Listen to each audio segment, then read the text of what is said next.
sous le nom de Trail de l'Absinthe, bien il a évolué pour accueillir près de 2000 L'Ultra participants. Trail du Val de Travers a lieu tout le week-end. Le Swiss Canyon Trail veut jouer dans la cour des grands.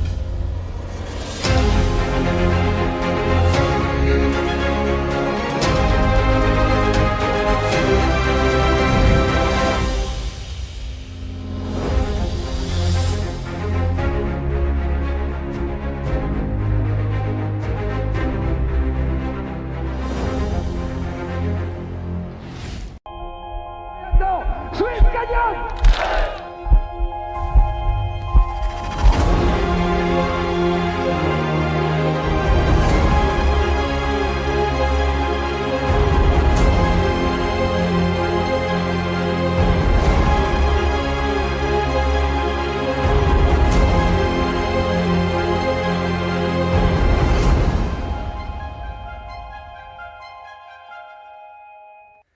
Pero ha habido 15 minutos nomás, algo así.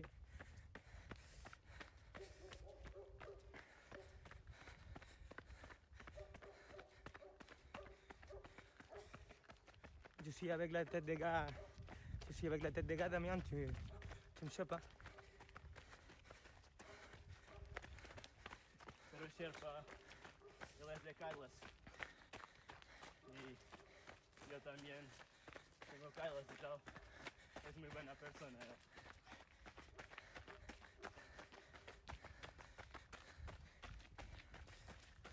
El tío sí que conoce la montaña.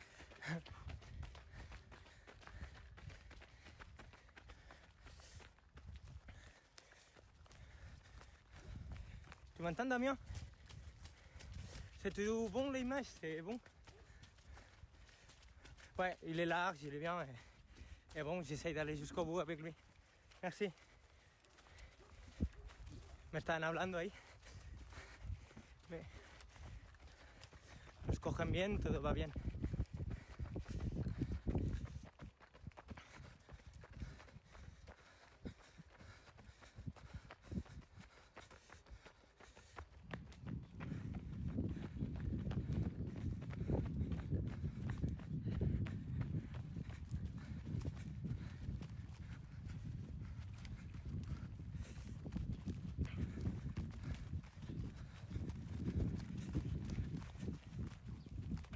Miguel Arseno, and he is 7 minutes ahead of Alex Todamas at 90.5 kilometers.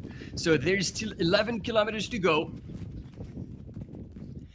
And for 11 kilometers to be able to make 7 minutes, that's going to be extremely hard. So it looks like the podium is pretty much defined by this point in the men's race on this 111 kilometers. In a women's race. And now this is getting exciting because as we saw Sarah Humble from the US, who took out again the race by storm, is fading, and she's now 9 minutes behind. She's in second place now, indeed. She's 9 minutes behind Arjen Willem, who, strong and steady with the poles, taking away perfect race management. And at the Gorge de Noiro, at 76K, Arjen Willem is in the lead with 9 minutes on Sarah Humble. And another 12 minutes back is Ying Li. So Ying Li in third position, but only 12 minutes back. If Ying Li pushes hard, there's no saying that she could possibly close the gap on Sarah. So Sarah's going to have to pull herself together. Hopefully, her legs are not too cooked yet. She can turn it around and hold on for second place. But it looks like Arjen Willem on her home turf is on her way to take the big W at the 111 kilometer. Woo! What a day. What a day to watch trail running. And in the 100-mile race, we had the top 3 come through the line. So Maxime Houdebergs has made it to the finish line in third place to round up the podium behind Sanjay Sherpa and Anthony Pipiton.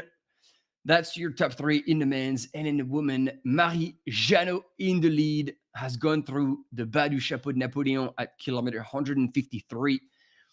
And it looks like she's got 50, way more, over an hour lead on second place. So it's pretty much like a cat in the bag. All right, team, this is it. I'm waiting for you all to join and get started. Welcome back to the live. Yes, Kotek is back in the house. One of our faithful follower, if I got it right, from Poland. Polska Gurum, definitely Polska Gurum at this point, ladies and gentlemen. It is back full swing. We are with you from now on until probably 5:30 to 6 p.m. And we're going to watch every single minute of the rest of that field at the Swiss Canyon Trail for the 30th anniversary of this fantastic race.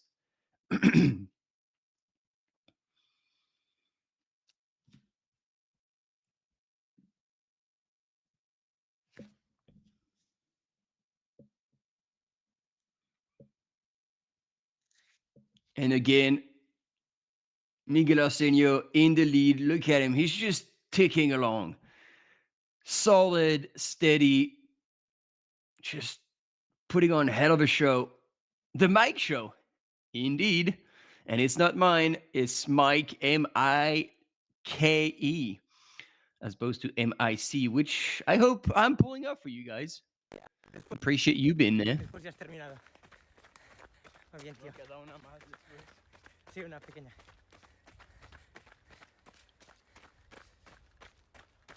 The camera runners say, "Oh yeah, you're almost there." Well, about an hour still. Don't steal the show. ¿Cómo vas en subida, tío? Bien, tío. All right, it's coming in hot. Watch out in front. Better put on a scarf because that's gonna blow past you pretty hard. So I'm guessing those are the either 50K runner or maybe they would be no. They would be really far ahead if they were 100 miles. But you never know. You never know. What we know for sure is Miguel Arseno is on a mission. He came to conquer the race one more time and claim the win on this 30th anniversary edition. And he's going to do just that. Sí, bien, legal.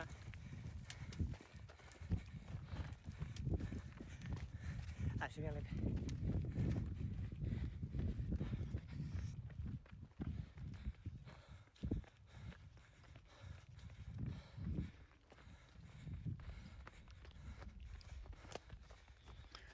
What a race. What a race, ladies and gentlemen.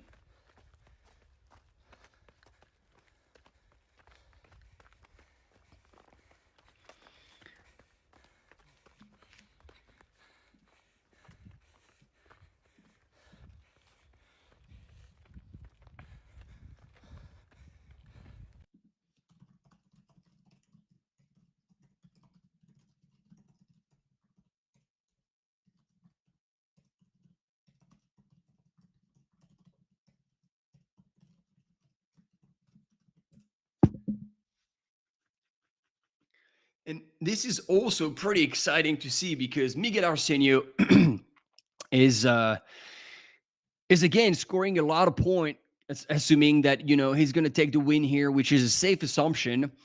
And just like last year, so last year the winners of the World Trail Majors overall series were Courtney Walter in the women and Miguel Arseno in the men's.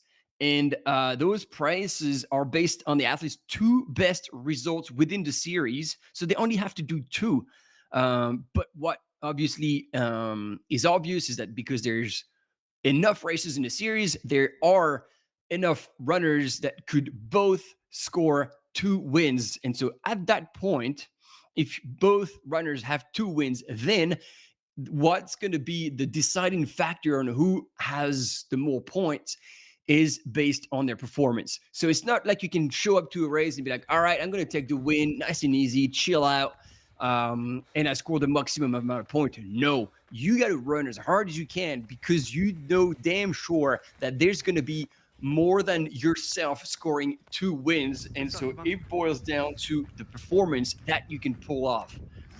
So Miguel Arseno last year ended up winning, and just like according to Walter, and they both pocketed for the first position 12,000 euros. So that's a pretty solid payday for 2 races. Obviously, you need to run hard and be able to get away with the win, but that's still a pretty solid day in the office, if you want my opinion.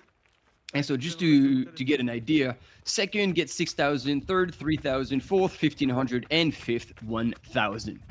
So yeah, so that gives you an understanding and a bit of context as per who or what these people, men and women, are after in those races and what's at stake to take the win and to keep pushing as hard as they could.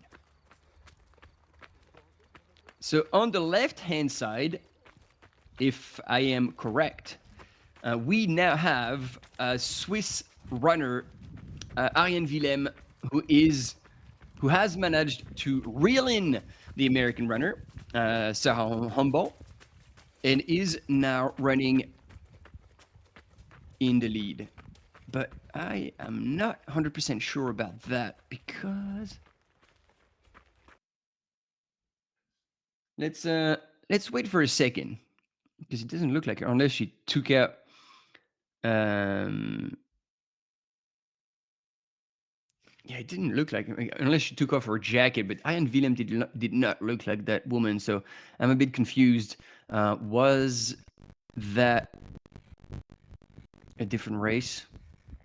If you managed to take a sneak peek of who that woman was, let us know in the chat. And Virgilio Cardoso, Forza Mike Show, Victoria Tour. Yeah, the victory is yours indeed. And with that title for the second time on the 111 kilometer at the Swiss Canyon Trail, it is also maximum amount of points in one of the stages of the World Trail Major. And that means a possible opportunity to win the overall series once again, and therefore pocket another 12,000 euros at the end of the season. Happy days.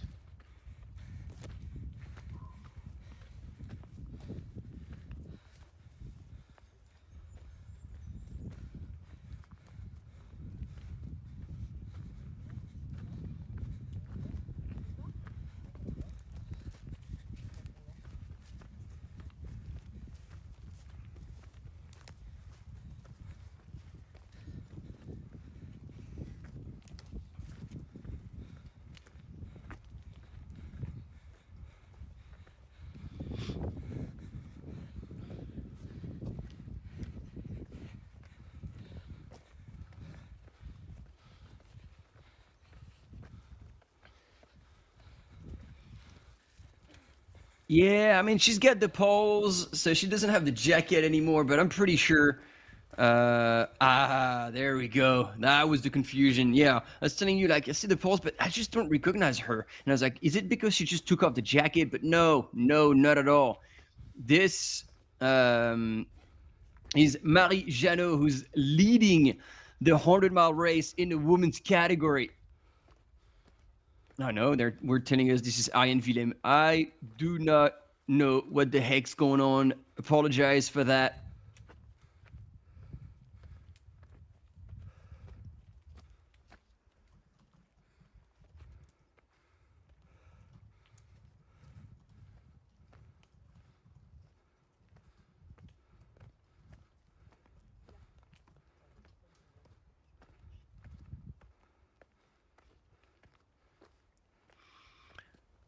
Let's wait and see. Sadly, we do not see the bib number, which would allow us to confirm that. So again, we rely on you in the chat. Let us know who that is.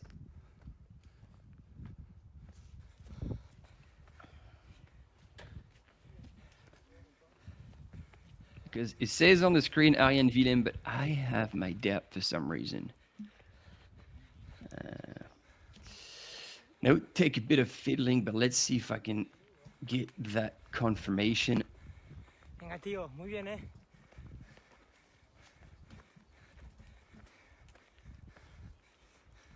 Live one.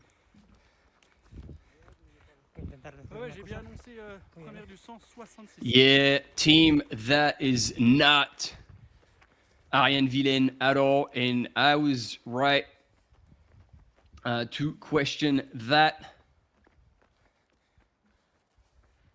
because I'm usually pretty good at recognizing people. I'm saying usually, I don't get it right all the time, but that silhouette and outfit did not ring any bell for me. And I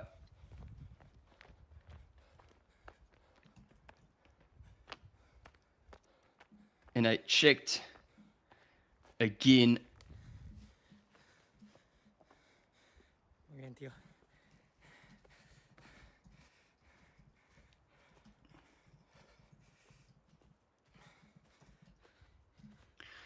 And this is for sure. Ian had a compressed sport pack, compression socks, and kind of a light yellow t-shirt. And meanwhile, that woman was indeed our leader in the 100-mile race. So, you know, Marianne Jadot from France, and who's currently running in top 10 overall in that race, and that we will be delighted to see cross the finish line at some point this afternoon. And as I was still telling you with the update on the women's race in the 111 kilometer, Ariane Willem from Switzerland is in the lead at Gorge de Noirvaux at 76 kilometers, and with a substantial 9 minutes lead over Sarah Humble from the US, who has, taken a bit of a toll, as we kind of not expected. I don't want to say that, but which won a very likely situation, considering that she was going into the unknown. That was their most likely, from what I found all over the interweb.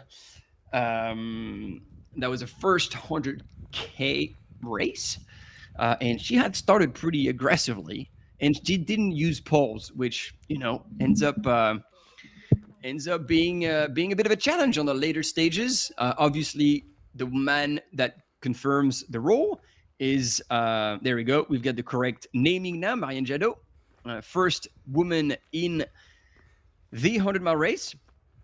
And when we finish with Ariane Willem, that I was saying, is Miguel Arseno, who's the exception to confirm the rule. He is not carrying poles, but he's not fading one bit. He's on his way to taking the win. So here, indeed, Marie Janot from France. Allez les Bleus, c'est ça qui est bon. Ça représente de l'autre côté de la frontière. Who's managed to hold on to the top position in this 100-mile. And she's no stranger to long distances, although last time she raced a 100-mile, it was at UTMB Mont Blanc, and she ended up DNFing, so she did not finish that race. But she's done some pretty long races. And I'm scrolling back down, and yeah, that would be her first 100-mile. And she started gradually around the 30 to 40K, stepped up to the 50K distance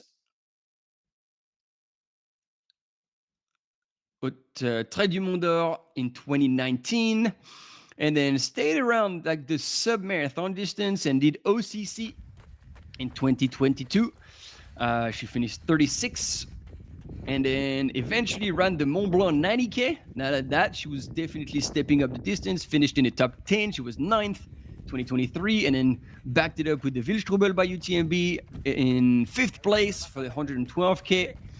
Then she was 9th at the Madeira Island Ultra Trail in 2024. So she just kept going, and then gradually increased the distance to get to the UTMB Mont Blanc, but DNF'd. I don't know exactly what the reason was for that. That would be an excellent question to ask to that young lady when she crosses the line, but I'm not sure that our finish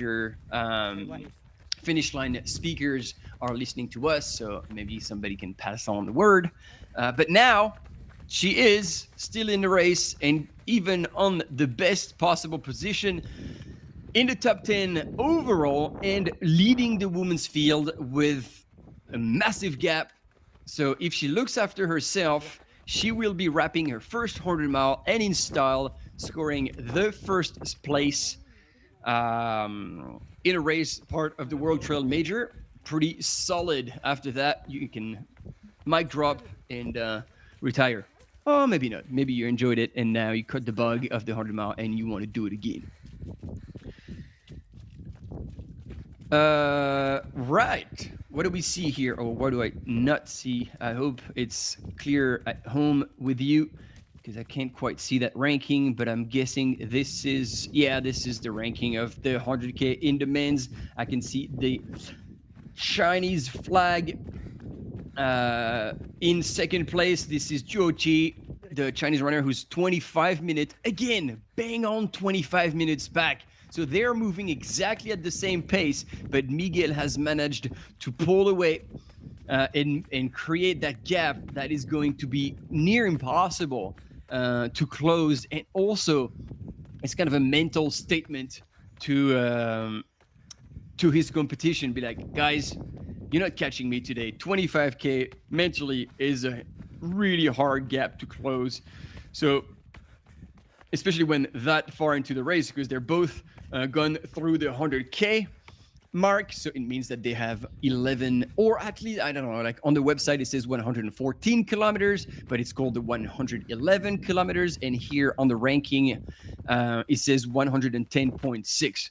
But in the ballpark, between 110.6 and 114, it is not enough to close 25 minutes. Or you would tell Miguel Arseno to break two legs and get lost for anyone else to come and close that 25 minutes gap.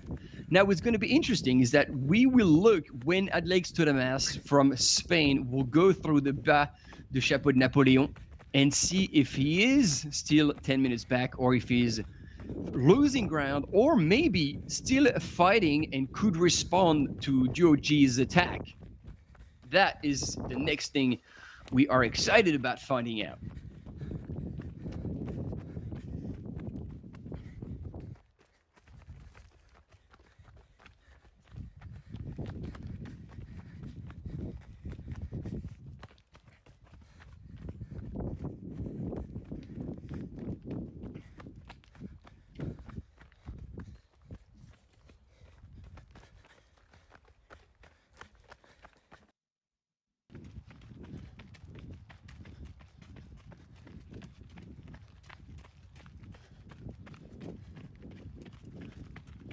So basically from there, they had a bit of a climb from 780 meters to 1,056 meters. And I think Miguel has gone through that and he's now going down on the other side. So then there's going to be a little bit of like once he's at the bottom, 854 meters of elevation. It's going to be a gradual, like slow kind of douche grade climb. And then boom, it will kick up again for the last climb of the race at 1,062 meters of elevation. And then there's going to be 4.2 kilometers down to the finish with that last part where we saw the 100-mile runners finish, breaking from the dirt road all the way onto the road and then do the last kind of 2.5 Ks on the road, slightly downhill on their way to closer to that finish line.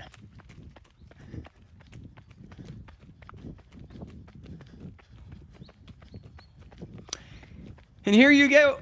Our Chinese runner still there, still pressing. Because as much as the 25-minute gap seems impossible to close, there is someone who's wanting to get that second spot, just like last year.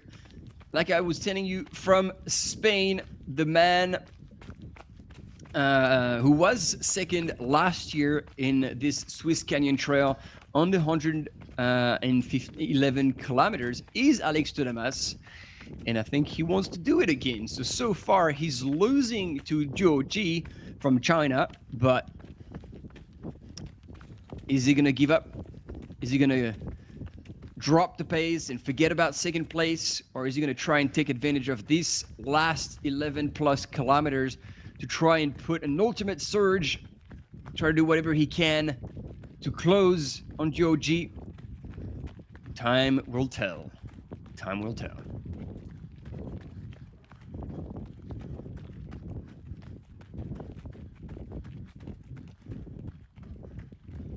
There once again, side by side, Miguel Arseno on the right side of your screen, left side, Zhou Ji from China. 25 minutes separate both these gentlemen. Miguel in the lead, already dropping down, while Zhou Ji is still climbing.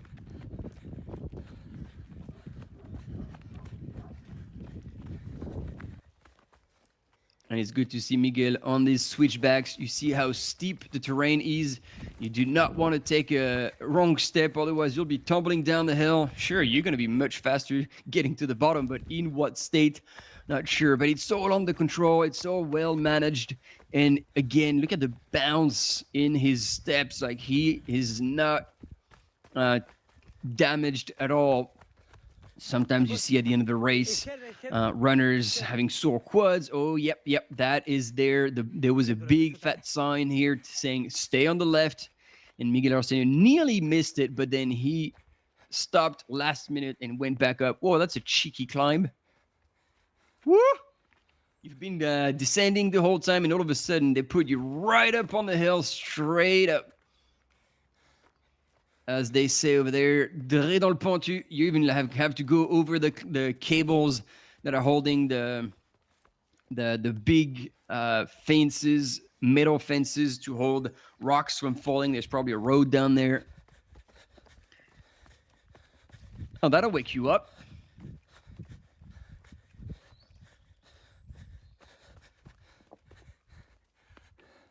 Muy bien, tío.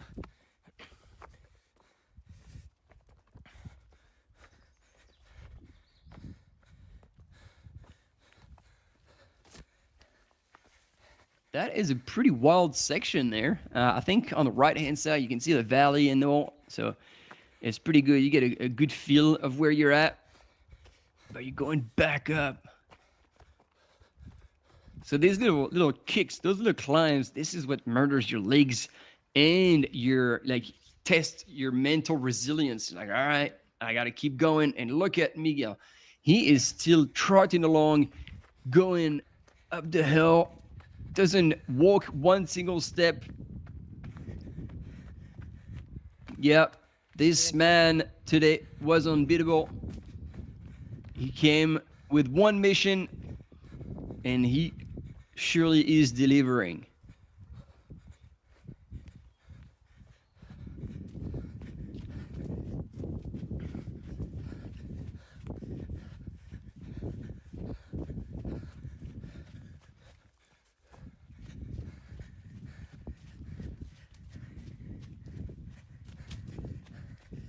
And it's good to see Team Portugal in the chat. The mic show is on in full force, indeed. And Daniel, you said how many kilometers? Well, he's gone through the 100K aid station kind of checkpoint, but that was already a while ago. So I'm guessing he is getting really, really close by now. Man, hard to tell, but I'm guessing he'll be in La Roche, I don't know, probably half an hour, not even that away. And from then, he'll be like literally 2.5 Ks from the finish. So I want to say like 105, 106, 107 in the ballpark of that. Because they, like, unlike the 100-mile runners, they are not carrying a GPS tracker, so we cannot have instant follow of their location, but we only have an idea of where they are when they go across those mats at the aid stations.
All right, we're back with Marie Janot leading the 100-mile race, and look at her go.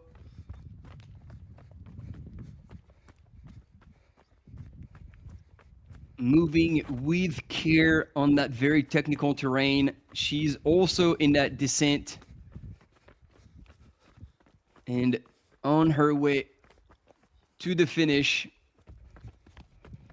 with over an hour lead on second place woman.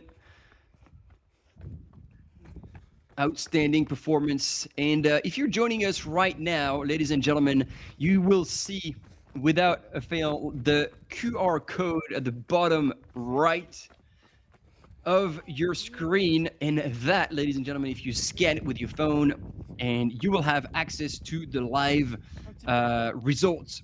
So just like I'm going from tab to tab, and it tells you, depending on which race you select, you'll see the live ranking. So it is the opportunity, perfect segue, to tell you the current live ranking and answer the question: will Spanish runner Alex Todamas close the gap and cause any trouble to Ji Zhuo, the Chinese runner running in second place in 111 kilometers? And the answer is no, because Miguel Arseno went through the 100K Bas du Chapeau de Napoléon aid station in 9:17:12, and then 25 minutes later with Ji Zhuo that we have on screen for quite a while, and now Alex Todamas has gone through, and he's 44 minutes back from Miguel Arseno, meaning that there is over 20 minutes, just under, 20 minutes distance between Ji Zhuo and Alex Todamas, and they are, by this point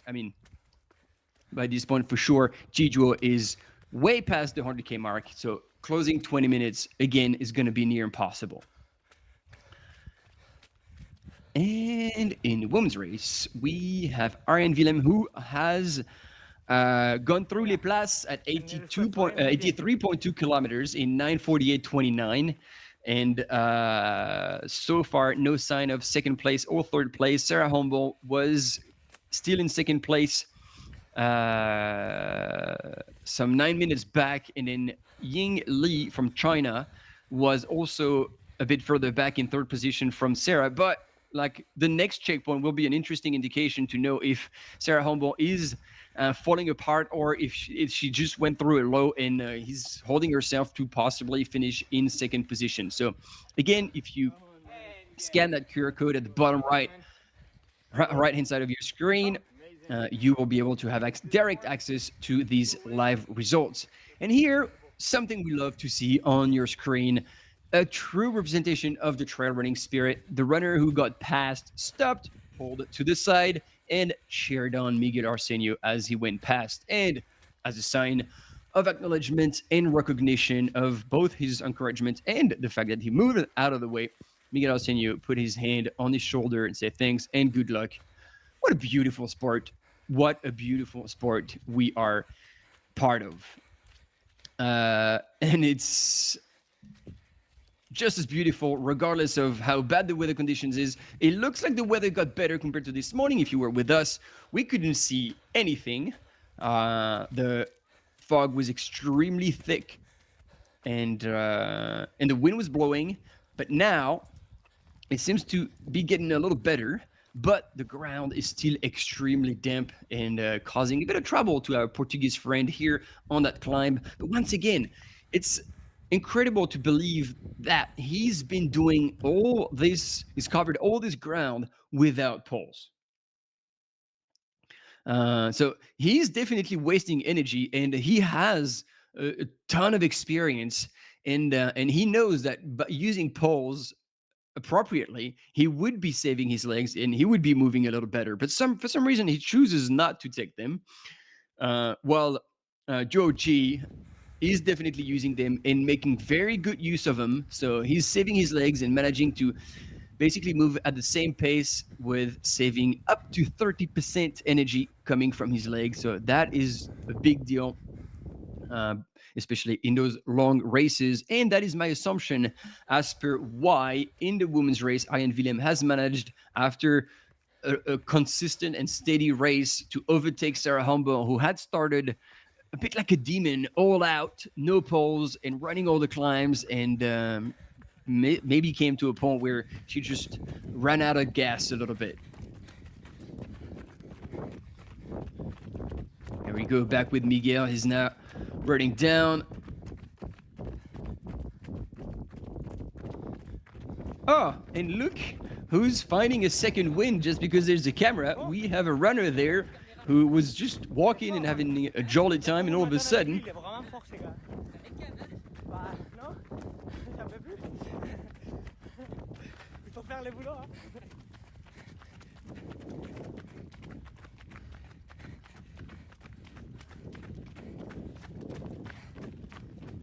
Todo recto, ¿eh?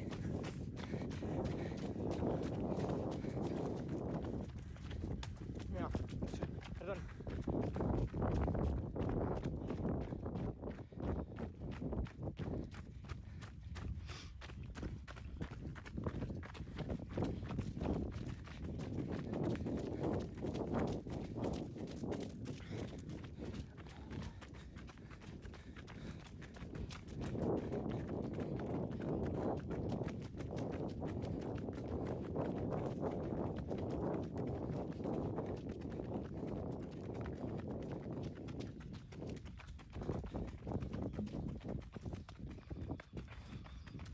so again, on your screen, your top 2 male runner in the 111 kilometer here at the Swiss Canyon Trail. On the right-hand side, with the red pack representing Team Fuga, is Miguel Arseno. Viene, tío. Se lo queda un poco duro y esto.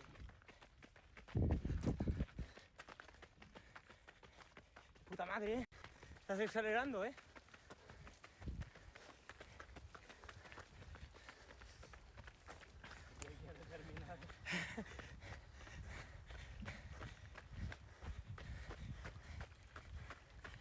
That is solid. You know, it is kind of a gradual uphill. And Miguel is still trucking forward at an insane pace. He's not letting go of the gas pedal. As I was telling you, not only you want to claim the win, but you do want to do this in style to score as many points as possible, because it's not exclusively points based on your position, but also on your performance, considering that in the World Trail Major, it's your best 2 results that count towards the overall ranking, and there will be enough runners competing in that circuit that each of them could select different races, and therefore at least 2 runners can end up with 2 wins. And then the element that will be the deciding factor is down to how fast and the performance they were able to pull off on both of these races. And here we go. Courage. Joji moving up the field of the runners coming from all the distances, just like we saw the gentleman with Miguel at that point.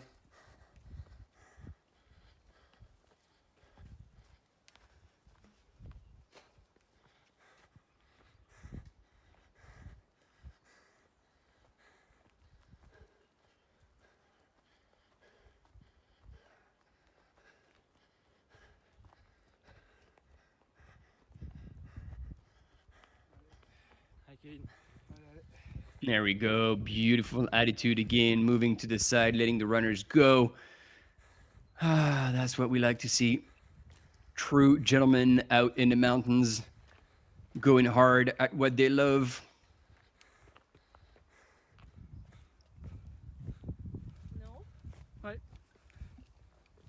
Men and gentlemen, in that case, tackling the 100-mile race. Ladies and gentlemen, once again, coming from France, Marie Jeannot. He's saying, are we at the top? To what our camera runner said, yes, we are.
Il est bien derrière, hein, ton copain. Ah ouais. Putain, j'arrive pas à choper les plans.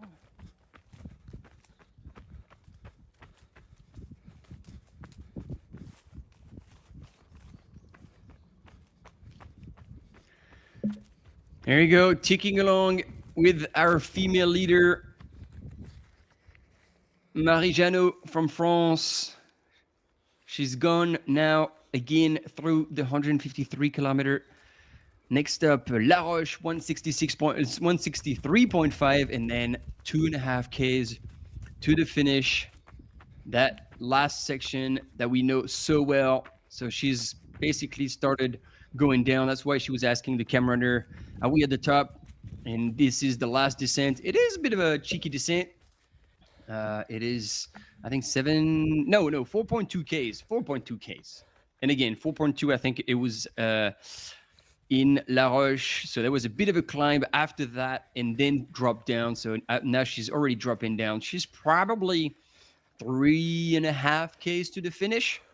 So if you're listening and you are in the area of Cuvette for that finish line, well, be ready in about, it was going to be, 20 minutes, probably. Around that time, our female leader in the inaugural 100-mile race at the Swiss Canyon Trail will be crossing the line, and she will be deserving all the clapping and all the cheering and all the screaming and all the whistling that you can give. So hopefully there's going to be a whole lot of you guys out there to celebrate her win. All right, look at this. Hola, hola, buenas. Coming from Spain, it's Alex Todamas, who's still moving in third position.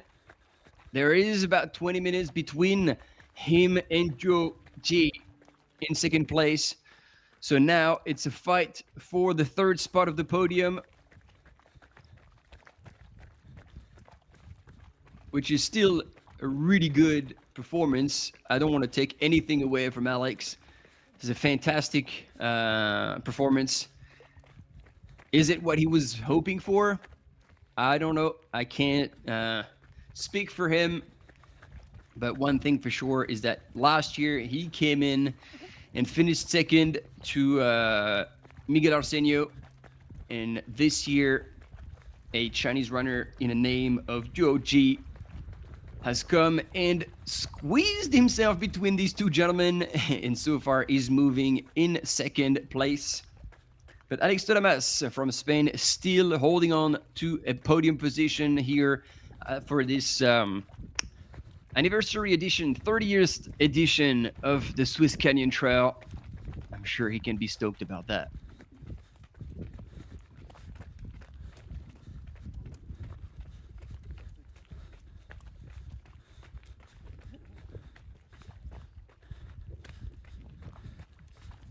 Ooh, I was missing that in the chat. Jenny Humboldt, this is definitely family to Sarah. And cheering, sending love in the chat. That's what we love to see. Is this a sister, mother? I don't know, but good on you for tuning in and cheering, possibly from all the way in the US of A to cheer on Sarah. And maybe then you can confirm, because I couldn't find many other things, but is this her first 100K? And if it is, good on her for taking on that hard one, and especially in very poor conditions. And yeah, exciting to see her. She was definitely a dark horse when she took out that race and was running like a demon up in the lead, and still at this point holding on to second place. Beautiful race.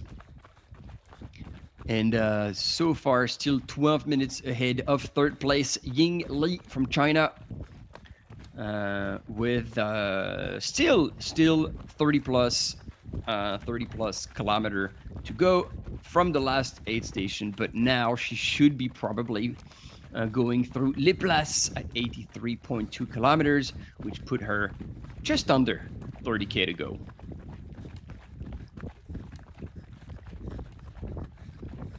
Here we go, ladies and gentlemen. Here are your top three here on the screen. Miguel on the right-hand side of your screen. On the top left corner is Joe G in second place. And on the bottom left corner is Alex Todamas in third place. Mother-in-law, I had missed that one. Awesome.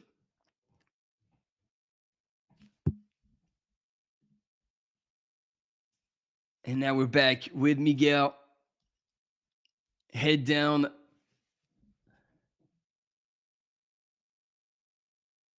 It's actually pretty rare now, like for the past 2 years, that when Miguel shows up to a race, he doesn't deliver. It's a hit or miss. Usually, he's either full throttle and absolutely killing it, or it's a massive blowout and ends up not finishing the race, or not doing justice to his level of fitness. But today is a good day for our friend from Portugal. And our friends from Portugal in the chat know that very well. They're starting to make some noise. We're still not at the finish, but with the lead that he's created for himself, 25 minutes on second place, that is a good position to be in. That is a good position to be in. And he knows it, but he's not going to let go of the gas pedal. He wants to hold that win in his hand. And the only way to do that is to get himself to the line, cross it, hands up in the air, grab that finish line banner and shake it like you don't care. But he knows that he cannot chill. Once again, if you're competing, as you know he is because he did it last year, if you're competing in a World Trail Major, you are wanting to bring the best possible performance to your game, because what's going to make a difference between all the runners who would have scored 2 wins in the World Trail Major Series is their level of performance. So the faster he makes it to the finish line, the more points he's going to be able to secure towards winning the World Trail Major Series, because the winner takes home 12 grand euro. That is a good payday.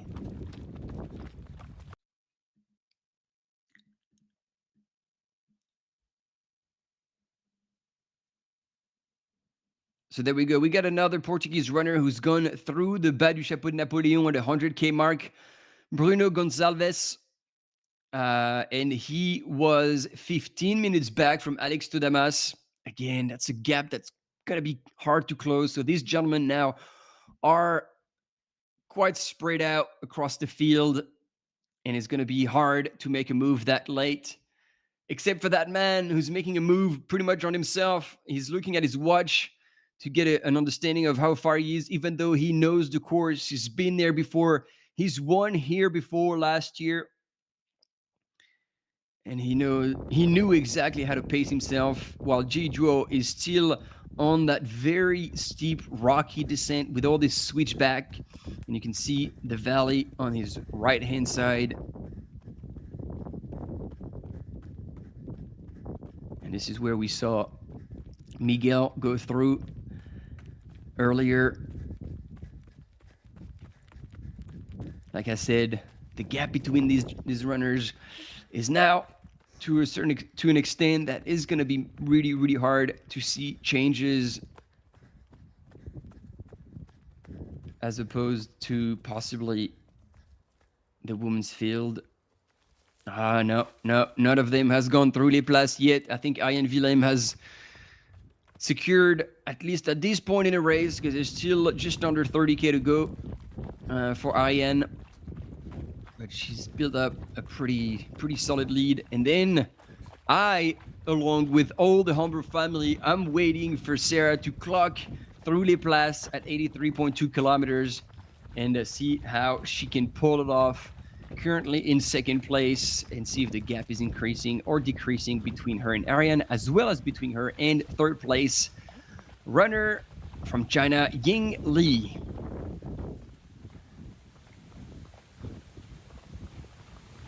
What is that going to be?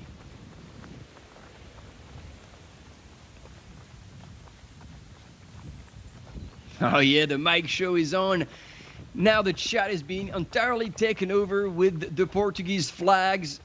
And I tell you what, I'm sure he can feel it to Miguel is used to receiving such strong and consistent support from the entire Portuguese community. The ex-pro cyclist turned international level trail runner. And it was interesting, you know, a lot of people bad math that guy when he showed up to the trail and said, yeah, he's coming from cycling. He's not clean. And then the very first times, like he started winning races, he just said, shush, everyone. And that meant everything is like, guys, I'm going to the well. I'm training like a maniac to be the best possible runner. And I am there. And it's not by accident. So don't give me that, dude. I am there because I deserve it, and I'm here to quiet all the bad mouth. And he's here absolutely crushing it again at this Swiss Canyon Trail, and it's beautiful to watch.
There we go. That is a view we're not familiar with. Usually when you're in a race, that is the back of Miguel Arseno that you get to see. That man is on a relentless mission to take the win once again at the Swiss Canyon Trail.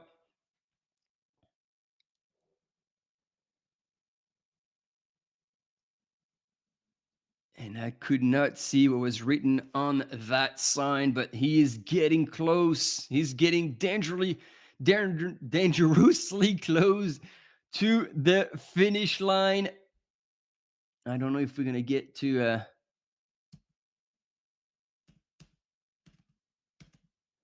Nah, can't see it. I tried again, but we don't. But there you go, ladies and gentlemen. Look at this. He's getting close to the road. He's getting close to the finish line. In the meantime, Zhuo Ji from China still cruising in second place. He also looks good, to be honest. You know, poker face, doesn't look too shattered.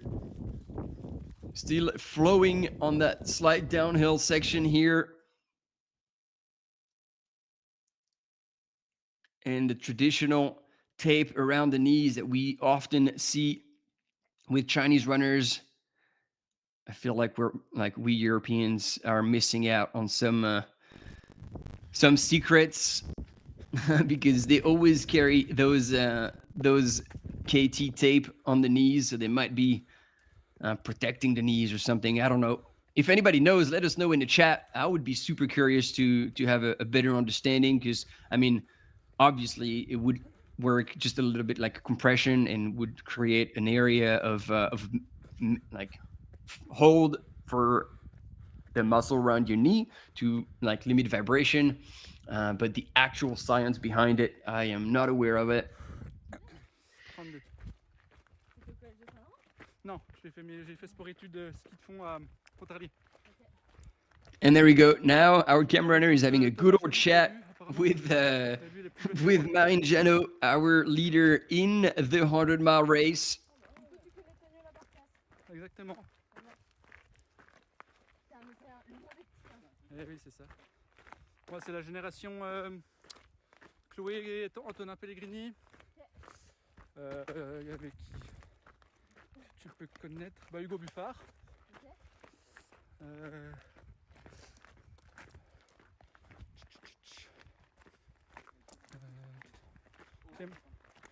Clémence Béliard, je sais pas si tu connais. Un an de moins que moi. Going through the people that they might be having as common friends. Good old chat as they're going. Oui, oui, non. Non, mais il n'est pas du ski, mais il habite au Rousse, puis il est très bon. Il fait la tranche du trail aujourd'hui. Je crois qu'il a dû faire 4 ou 5e sur le 40.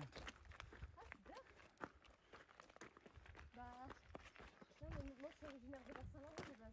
Ok. Là, on a habité.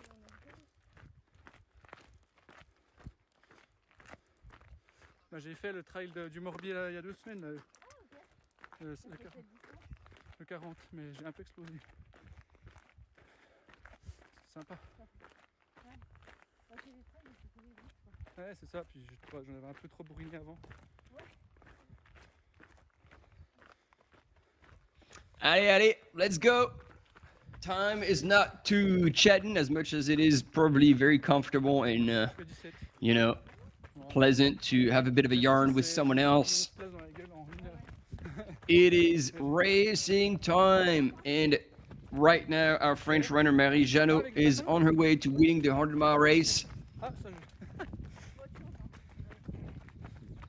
But she would probably have been told that her competition with more than an hour back from her, so she's just chilling. And we still have the audio of Marie, but we now have the visual of Miguel on his way down, getting closer and closer to the finish line. I thought he was done with that steep downhill, but no, actually, there's still a bit of downhill to be done. What's happening? Oh, heads up. A bit of rock. Oh là là, t'as fait tout le long du lac d'Illet. Je t'ai collé.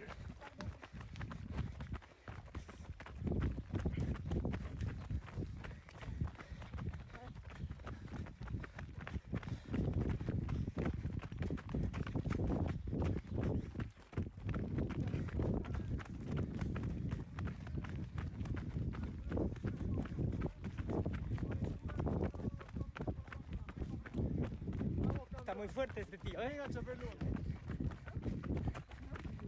Puta madre.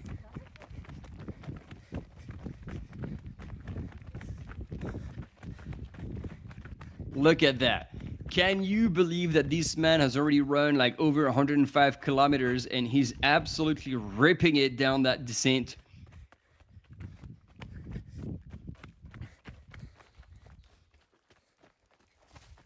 Today, there was no one who could have competed with Miguel. He was on a mission.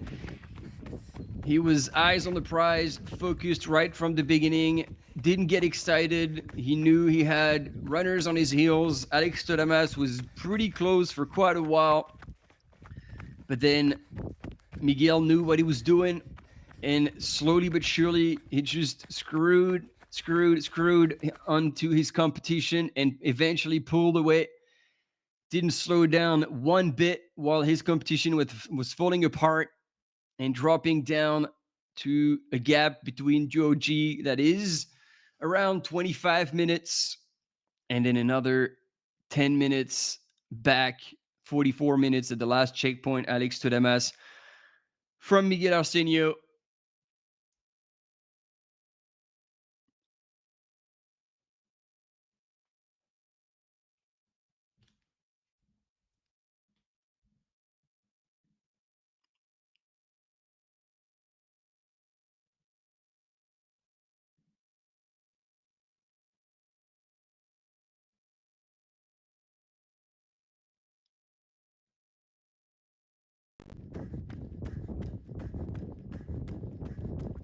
Yeah, everybody is in the chat waiting for Miguel to get close to the finish.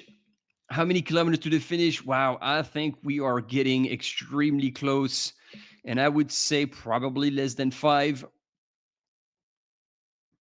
at this point, because Miguel has gone through the 100K mark quite a while ago now.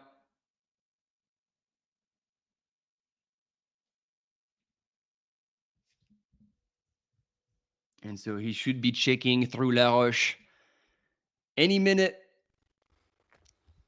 I don't know the back of his race. I've never been on those trails, so I can't quite give you an exact position of where he is, but based on the time, like, he is getting pretty close. And here we back with our female 100-mile leader for this inaugural 166 kilometer, Marie Janot from France. And I'm actually surprised to see her like this because, you know, it's a big climb and she's not taking her poles out, which is a bit surprising. Maybe she knows that it's just a bit of a kick and then she'll be going back down soon enough. But that's going to take a little bit out of you. I guess there's not going to be much chatting at this point anymore.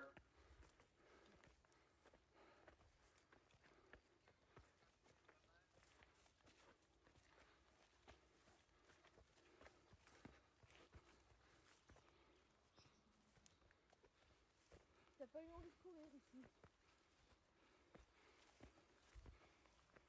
I take that back. She is still chatting.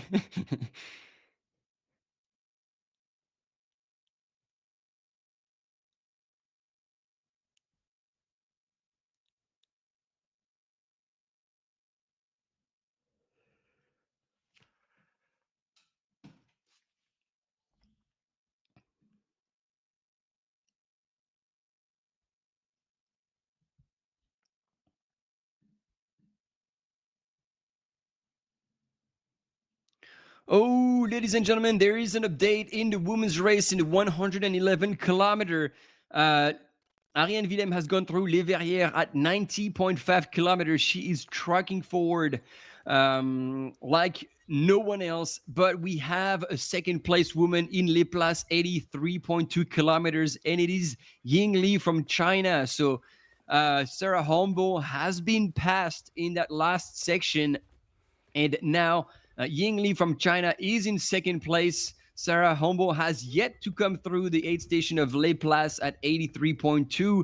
So there has been a change of position in the women's race here, and it is Sarah Hombo, as we were thinking, maybe has encountered some trouble.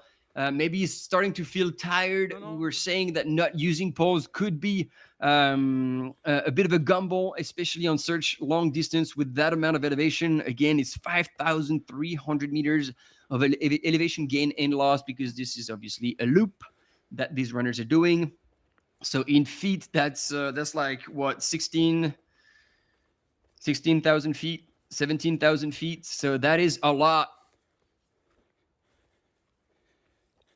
to cover without the help of poles. And so now it's starting to show. We're waiting again for Sarah Humble from the US to come through the aid station of Les Places, but as of now, she has moved down to third place, while Ying Li from China is now in second place, and Ariane Willem is on her way to securing the first place. She's now a long way ahead of her competition.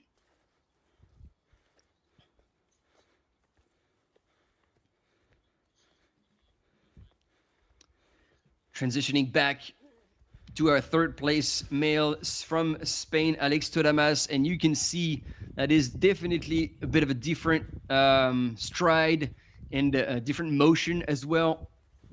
As much as Joe G was carrying poles, using them and climbing up, you could see that he was still like well composed and looked like he was still cruising. You can see here Alex Todamas is suffering a bit. Again, this is not a negative criticism by any mean. I'm just stating what I'm seeing, just to give you an idea of how hard these people are going out there.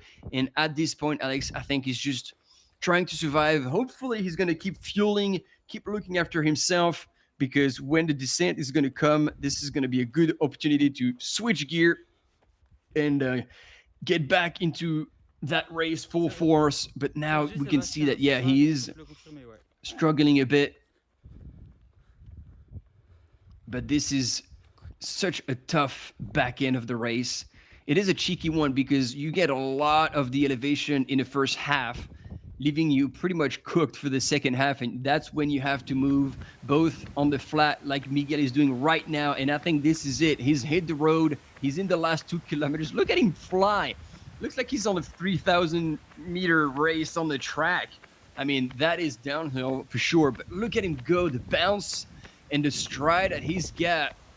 Good thing they switched camera runner, and now that one is 100% on a mountain bike to be able to keep up with Miguel Arseno on the way to repeat his win. Oh, no. Oh, no, it is still Sergi, our cam runner. Good on him.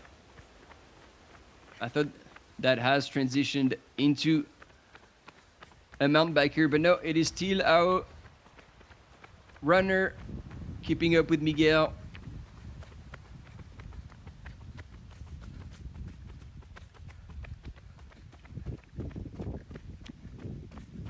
And I don't know if you remember those big piles of gravel on the side of the road. We saw them when we were with Sanjay Sherpa, who was on his way to claim the win at the inaugural 100-mile race at the Swiss Canyon Trail earlier this morning. And now it is time for Miguel. Oh, you can see it. Like, he's definitely pushing the limits. But this man doesn't want anything to be easy for himself. He's going to push and give everything he has all the way through to the finish. As a true competitor. And look at that. The sun is shining over Cuvette, the little town that saw them start this morning at 5 a.m. and go through that beautiful course of the Swiss Jura. Puta madre, tío.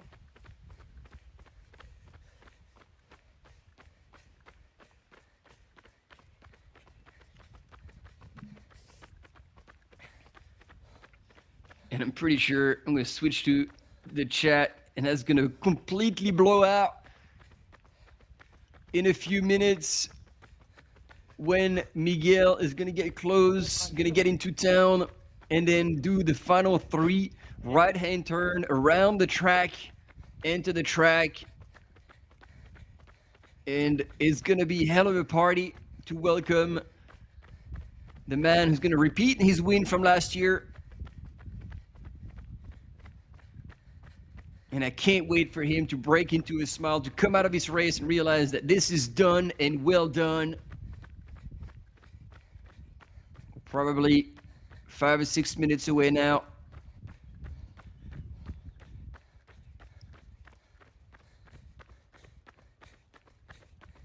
Perhaps even less than that. Seeing how he's moving.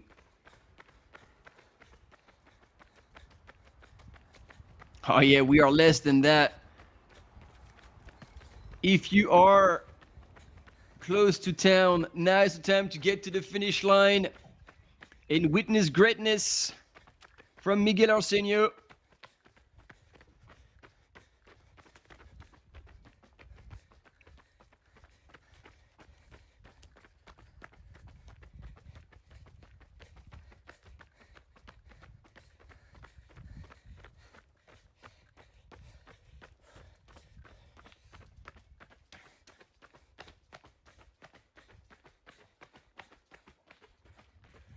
Is the calm before the storm, even though they already had the storm. So it's the calm before the madness, before the party, before the celebration here in Cuvette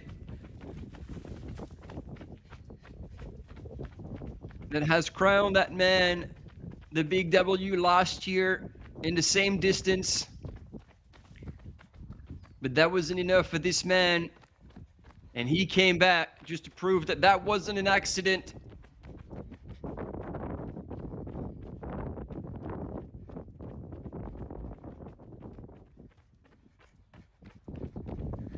He is the fastest man on this course. And once again, could not be touched.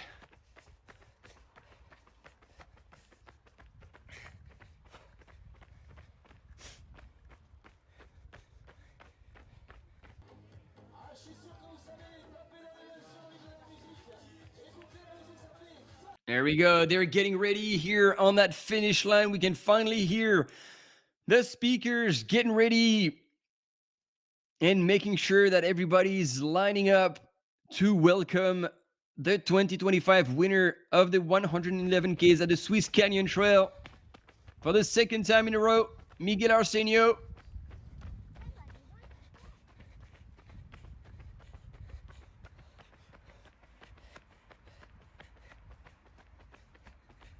Puta madre, tío, ¿eh?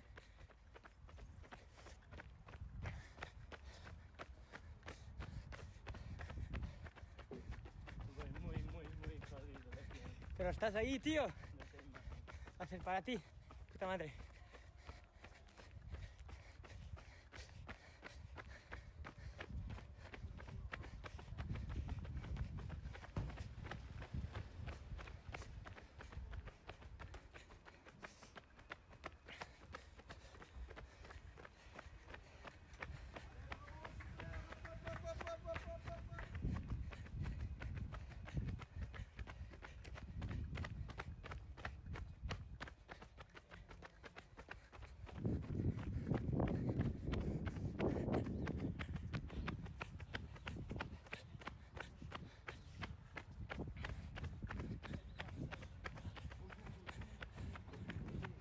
Puta madre, chaval.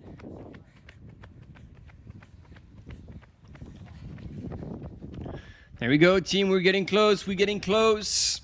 And like I was telling you, Miguel Arseno knows only 2 gears, 0 or full gas. That is the way he races.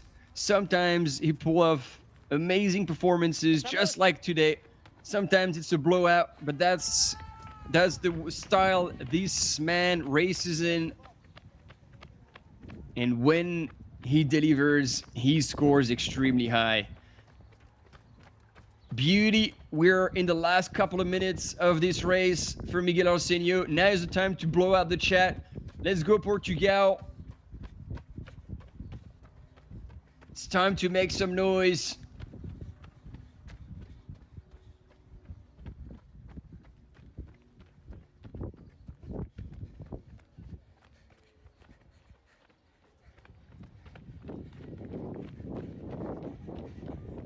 There he is. We're gonna start hearing the crowds. Yes. Let's go.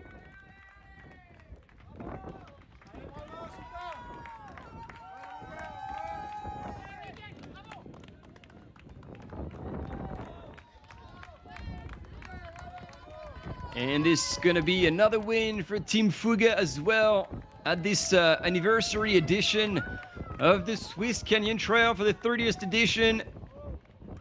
Miguel Arseno is on his way to taking the win one more time. Here we go. Let's hear it from the finish line. Your 2025 champion in the 111Ks at the Swiss Canyon Trail, representing Team Fuga, Miguel Arseno.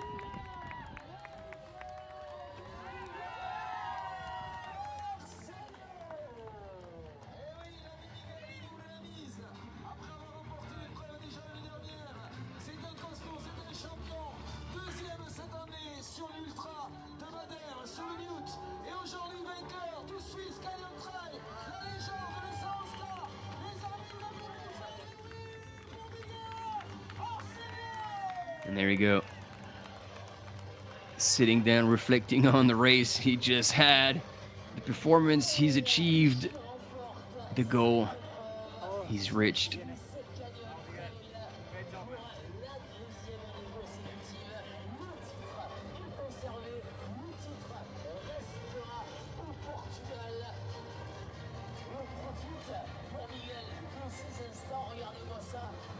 Interesting reaction. You'd imagine he'd be ecstatic and be jumping all over the place. But yeah, he's very composed. And then a bit of a check with the camera runner who's been covering quite a few kilometers with him. Looks like he went hard.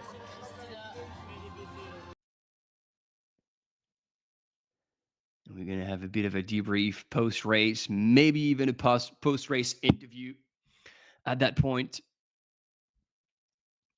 Meanwhile, we haven't had any other update in the men's, and next time we'll see them. We'll be in La Roche. But I think that stopped working because Miguel Arseno is still not ranked as finisher. So I hope we're not going to get caught by surprise by another runner coming through. And let's see in the women's race if anything has changed. Not yet at all, and no sign of Sarah Humble. So maybe there's a bit of a crash on the race result website. Ah, there we go. Finish line. Let's hear it. Okay, it's perfect. So perfect preparation after Madeira. Yeah, in the final it goes better than I think. Imagine this is comparing to a game of poker. I got a 7 pair in my hand, and I go all in from the 30 kilometer. I'm sure I was in the race record pace at kilometer 65, 70, but after that it was.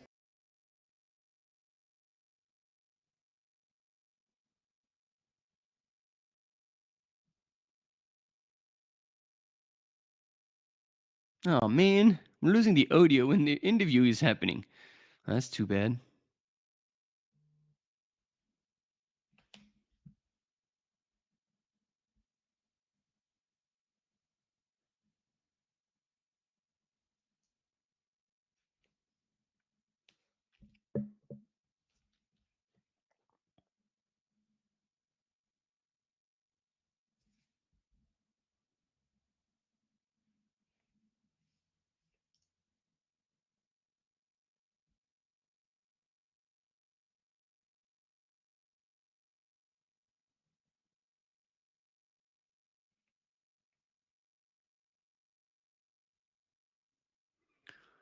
Well, I don't really know what to say because we are missing out on that finish line interview, which would have been super interesting to listen to. He said that basically he went all out right from the beginning, kilometer 30. He said he had like a lot of pairs, like a poker game in his hands, and he went all in, put everything on the table at kilometer 30. He said he was still within record time around kilometer 65 to 70, but then things starting to fall apart a little bit. It didn't look like it, and then we lost the audio of the interview. So that is as far as I can help you convey this finish line interview with Miguel Arseno, our winner in the 111 kilometers for the second time in a row.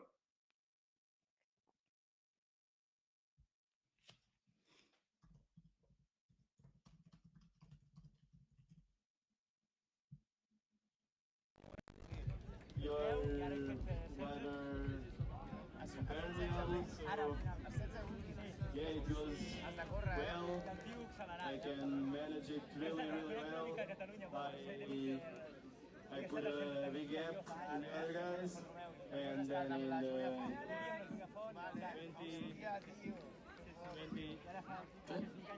20K,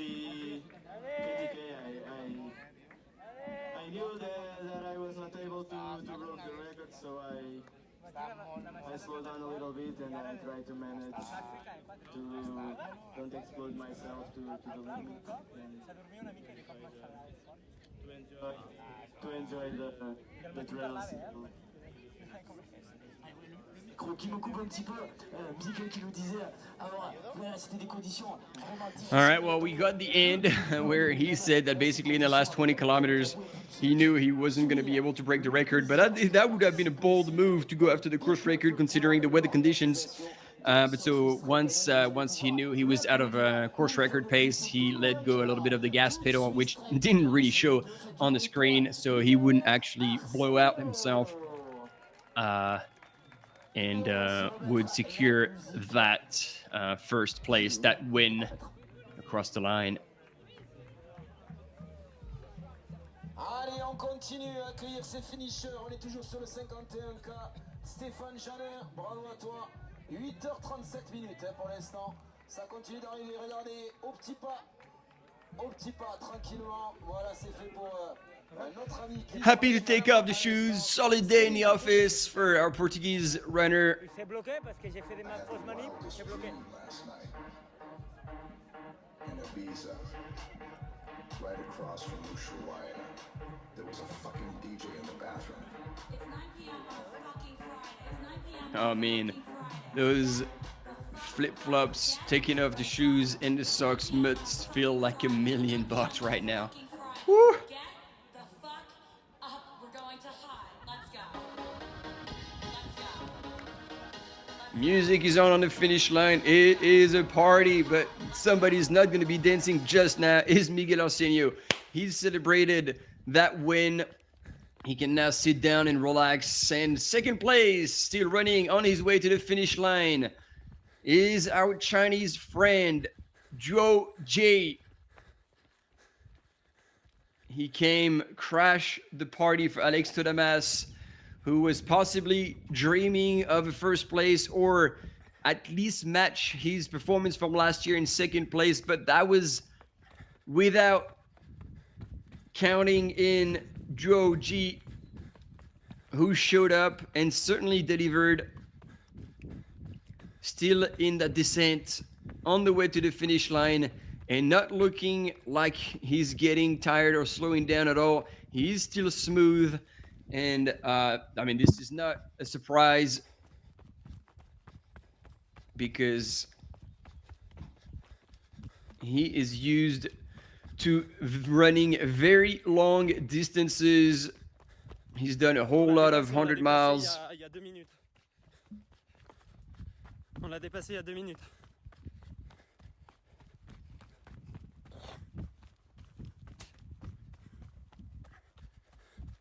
Obviously raced a lot in China, but he managed to be 12th at Western States. A lot of time racing in China manages to take the win. It is a bit different when he goes abroad. He won the Dointian in Thailand in 2023, which is a very hard 100-mile race. And he was like a massive display of strength.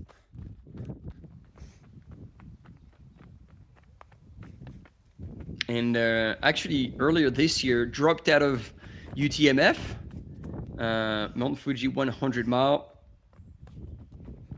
I'm guessing he was trying to compete in the World Trail Major, but that didn't quite pan out the way he wanted, I'm guessing. But he backed it out with the second place at Ultra Great Wall by UTMB in May. And already here, backing it up with the 100-mile race.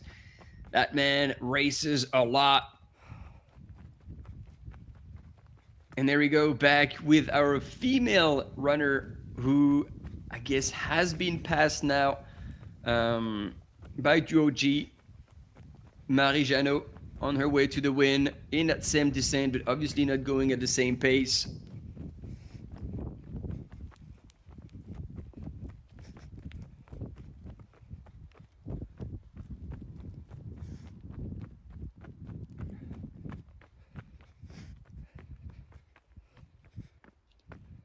So if you're joining us right now, just to give you an idea what Mary has gone through, like they started yesterday, Friday, at 2 p.m. in the afternoon, 2 p.m.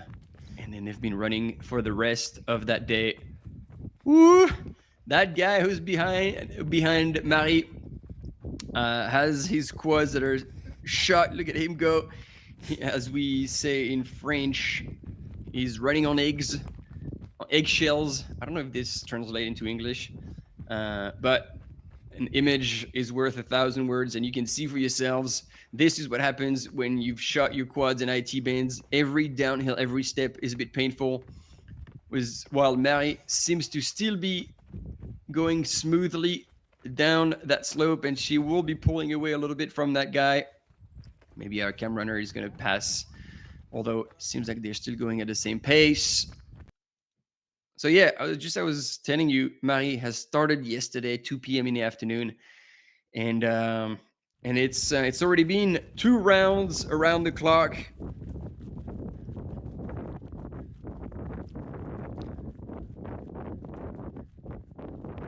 We're getting close to 26 hours of racing, and look at him. I get it. Joe G seems to be like a clockwork. He's just not stopping, not slowing down. Doesn't look tired or anything. Ooh! Careful, careful. Those are cheeky. Maybe it'd be good to have put maybe a little bit of tape on that cable across. But that's probably why these people were there, actually. So I take that back. It's even better to put people to warn the runners, because they would, I mean, imagine you go full swing into that cable. That would not be pretty.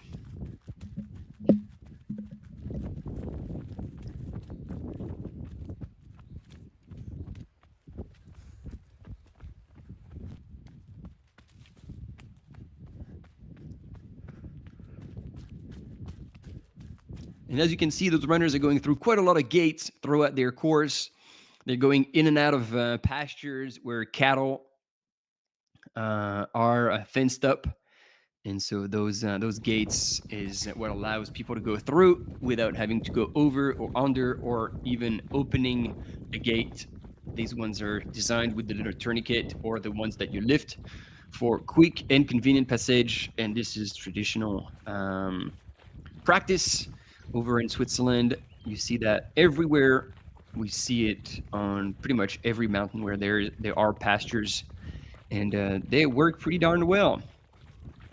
All right, we're transitioning back to our third place male, and I was telling you, he looked a bit tired when he was climbing up, but I'm delighted to see him now shifting gear and still moving really well on that descent. He is just tired. I guess it is normal, because that man has already covered 105 plus kilometers. And now I believe we are with maybe a female leader in the 81K, Sylvain Cusso. She was originally supposed to run the 111K, and she dropped down a bit last minute. I don't know exactly what drove her to make that decision. Merci.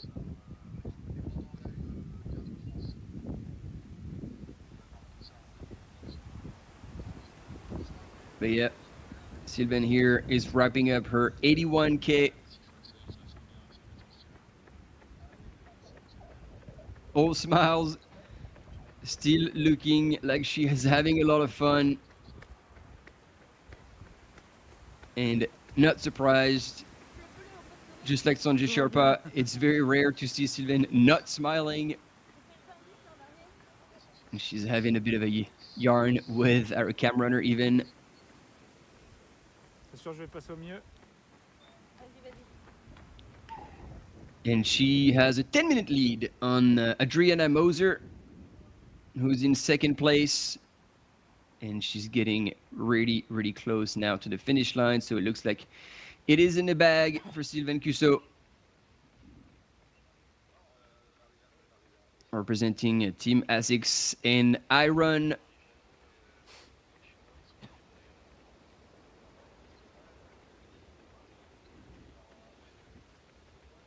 And currently sitting in 16th position overall. And yeah, we have 12 runners who have gone through. Janos Kowalczyk, well done, Janos, took the win at this 81K. He'll be stoked with that. Such a good guy, representing Team Terex from Germany. Davide Rivero, Pierre Boyer, Oleg Ponomarev, Julien Pillot, Timothée Robin, Jérémy Ravoire, Pierre-Louis Gonin, Antoine Jacques, and Bastien Niederhauser for the top 10 in this 81K. We didn't cover that race, but I'm guessing Sylvain just snuck in at the right time where they had a cam runner, and they're going to follow her. all the way, I'm guessing, to the finish. We're going to be going back and forth, possibly with Marie Janot as well, who will be getting to the road now at some point to claim the win in 166K, the inaugural version, inaugural edition of this 100-mile race. And that coincides with the 30th anniversary of the Swiss Canyon Trail.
All right, as we say in French, he is en train de tailler le bout de gras.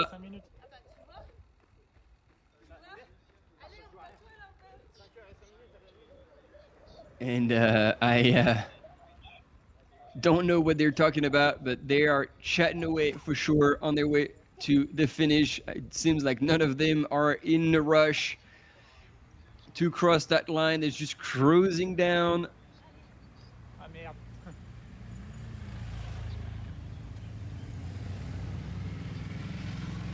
And our camera runner got stuck on the wrong side of the road.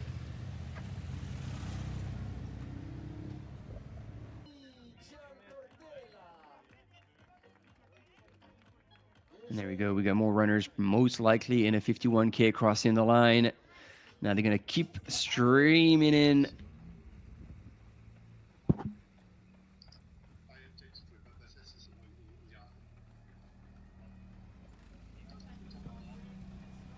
Attention. Merci.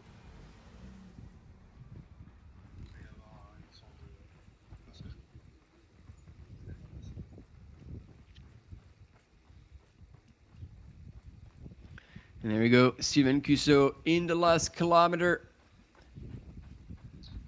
of her 81K race.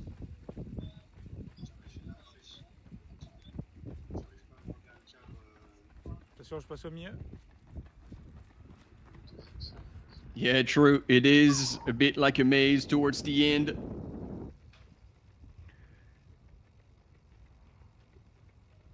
But I'm sure as you get into town, you start hearing the finish line with the music pumping and the announcers bringing all the runners home, and that will just draw you to the line. Sylvain looking at her watch, probably thinking like, all right, how much more do I need to run to be done with this?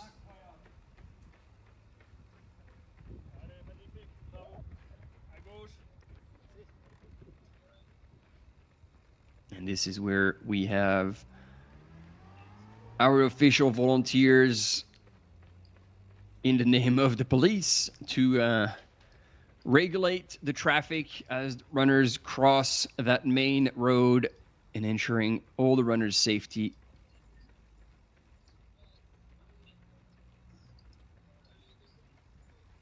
They're getting close.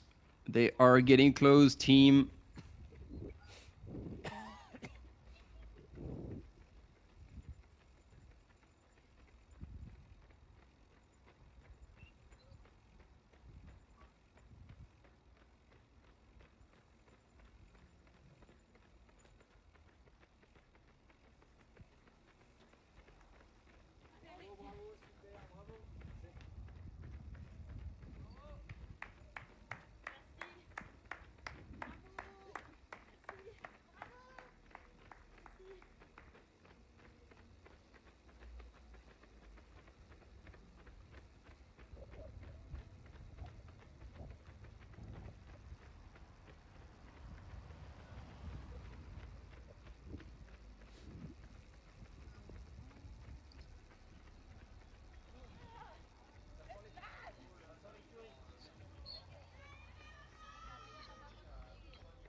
And the kids are there.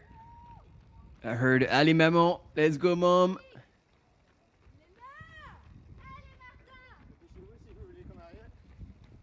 Ah, was it Ali Martin?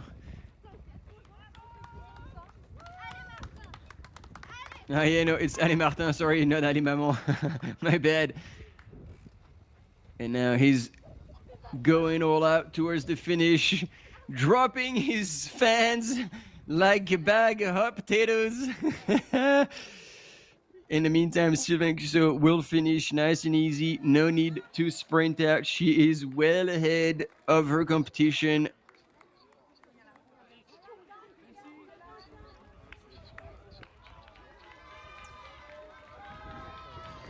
Another 2 turns for Sylvain Cussot from France to take the win on this 81 kilometers at the 30th edition of the Swiss Canyon Trail.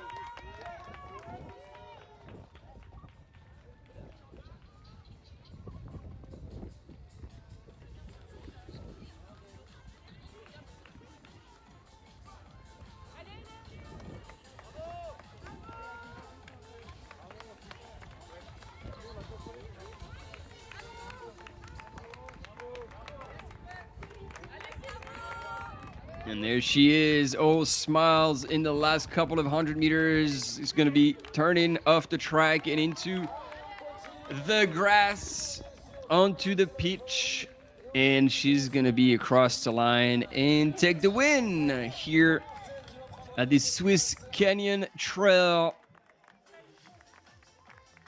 81K. Well, looks like there could have been a tape, but maybe there was just too much going on at this point.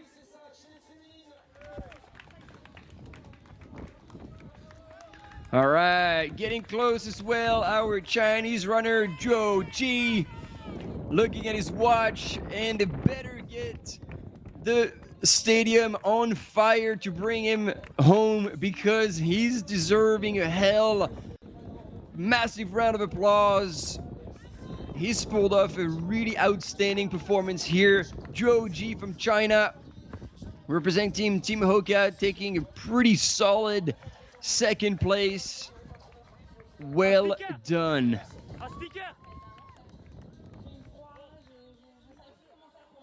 And they completely missed him. That's too bad.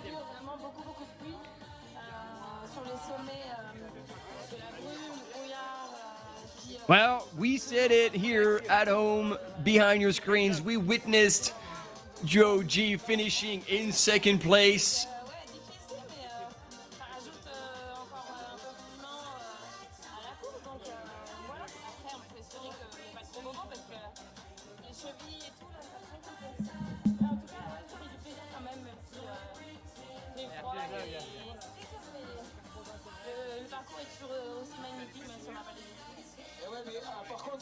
Je note qu'à chaque fois qu'on se voit, que je suis au micro, que tu es là en course, il fait pas beau. À chaque fois, au Arrêt des Pyrénées, il y avait l'orage.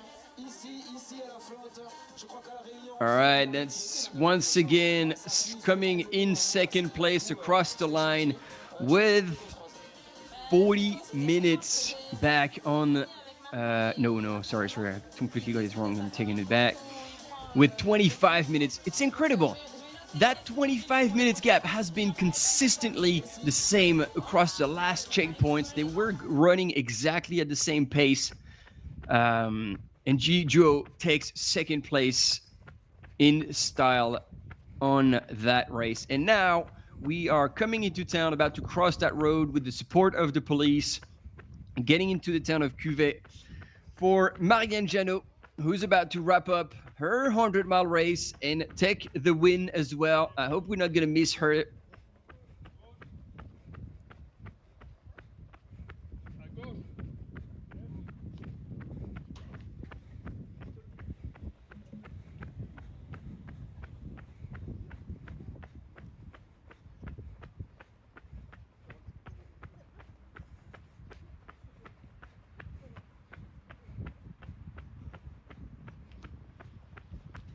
It really looks like a Sunday stroll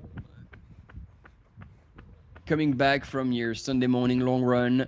but it is far more than that, ladies and gentlemen. Once again, Marie Jeannot is wrapping up her 100 miles. They started yesterday, 2 p.m. in the afternoon. We're getting over the 26-hour mark. No, not yet.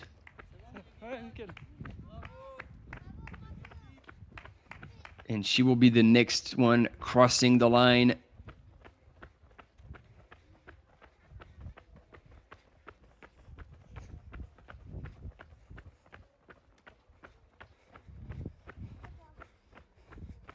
Together with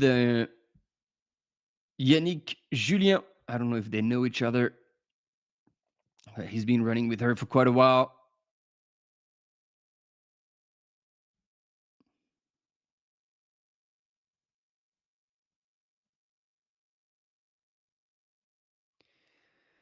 And Marie Jeannot would crack into the top 10 if she manages to out-sprint Yannick Julien, who I believe will let her go first.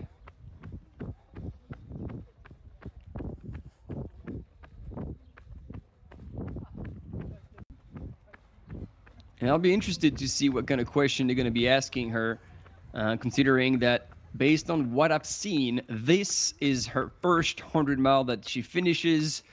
She was at the start of the UTMB Mont Blanc, but she DNF'd. And now she's tried again. And this time will not only complete her 100-mile race, but finish in first position in the women's category.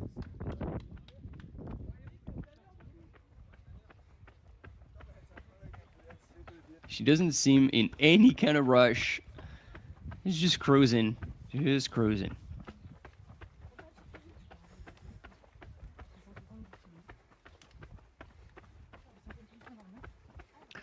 Yes, agreed. It would be really cool to finish with a friend. I don't know if those two know each other or if they've met on the course and they developed a friendship as they've clicked through the kilometers together. But yeah, they are definitely finishing together. And yeah, I mean, she's managed to open up a gap that was substantial enough to not be worried about anybody coming back onto her, so she could just cruise free wheel into that finish line, come onto the track, and then onto the pitch. And I really hope that this time the finish line speakers will not miss her and announce her so the crowds can realize who's coming across the line. They can celebrate that win in the 100 miles.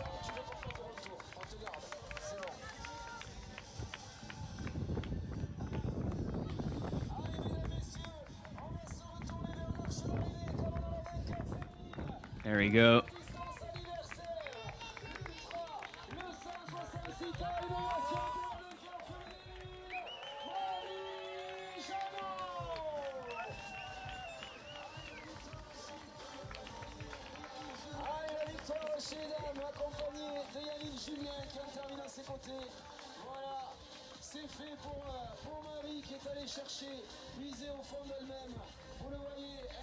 Yeah, it did look like they knew each other, so it's pretty cool. And then the crew getting a lot of hugs, giving them away.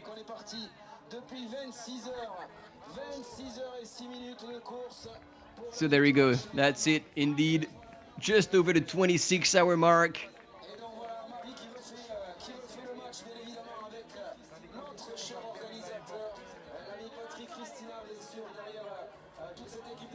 And the race director is having a bit of a chat with her before we get her on the mic.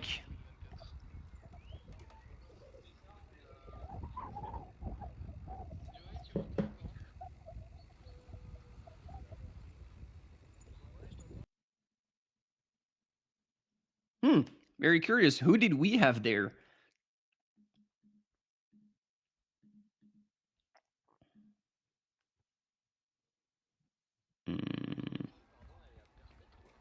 I think that was a bit...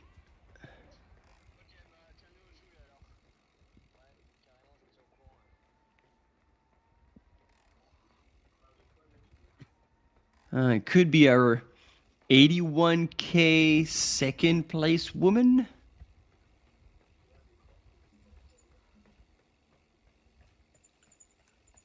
Moser Adriana. That could be her.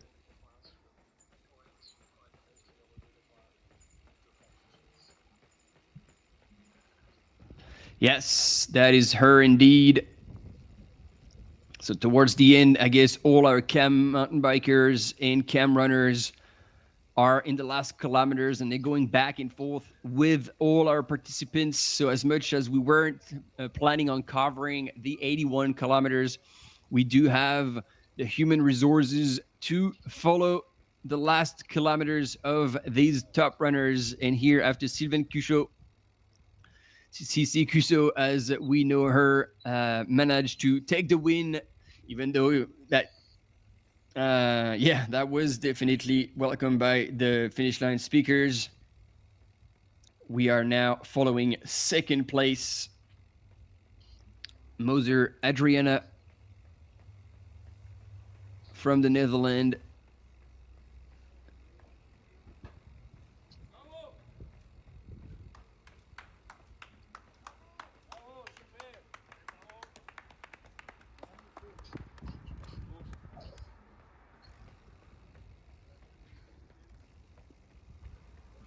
So it looks like the timing system is a bit out of whack, to be honest, because it doesn't show Moser Adriana going through the last. Oh, yeah, no, La Roche. That's me. That is me. I blamed it on the race result website. Damn, that is terrible on my behalf. But I was used to seeing La Roche at 100K. But it is not 100K because it is the 81-kilometer race. So my bad. She did go through La Roche at the 79.5 mark. And she is now on her way with a smile on her face as this little girl cheered her on. That's giving you a hell of a boost for sure when you're out there in the last kilometers of your race.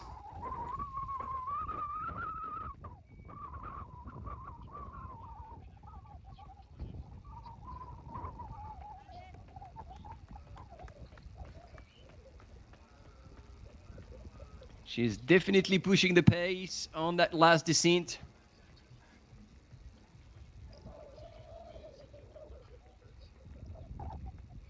Once she's going to be at the bottom, it's going to be a long, straight line.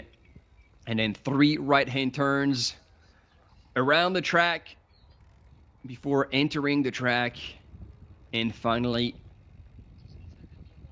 letting go of that hard effort that has been sustained over 80-plus kilometers.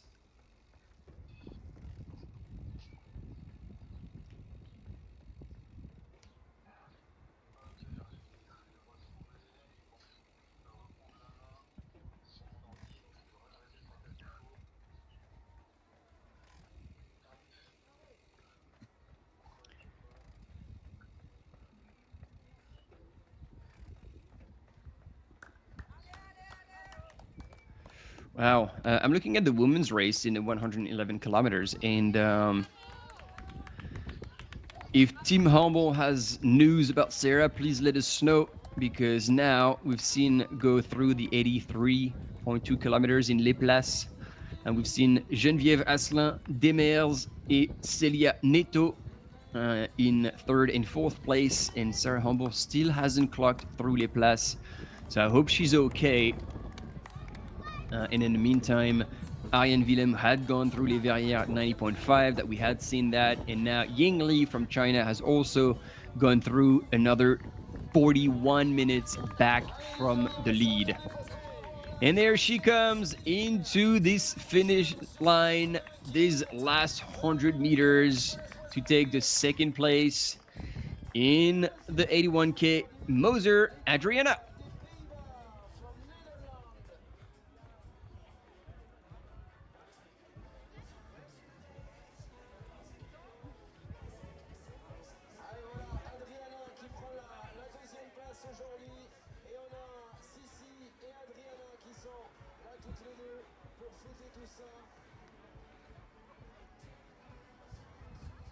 There you go. And Sylvain was still on the finish line, shaking hands, kissing babies, taking photos, as she does. And there we go, giving hugs to our second place female finisher from the Netherlands.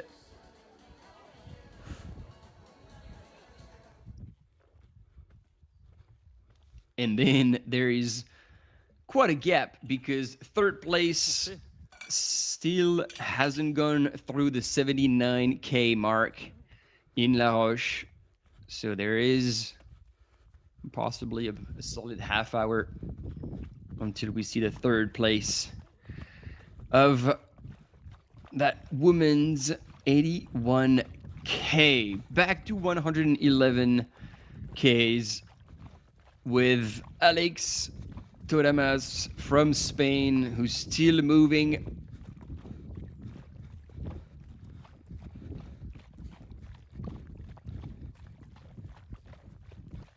And Jenny is giving a whole lot of love to all these participants. We appreciate you, Stoke, in the chat.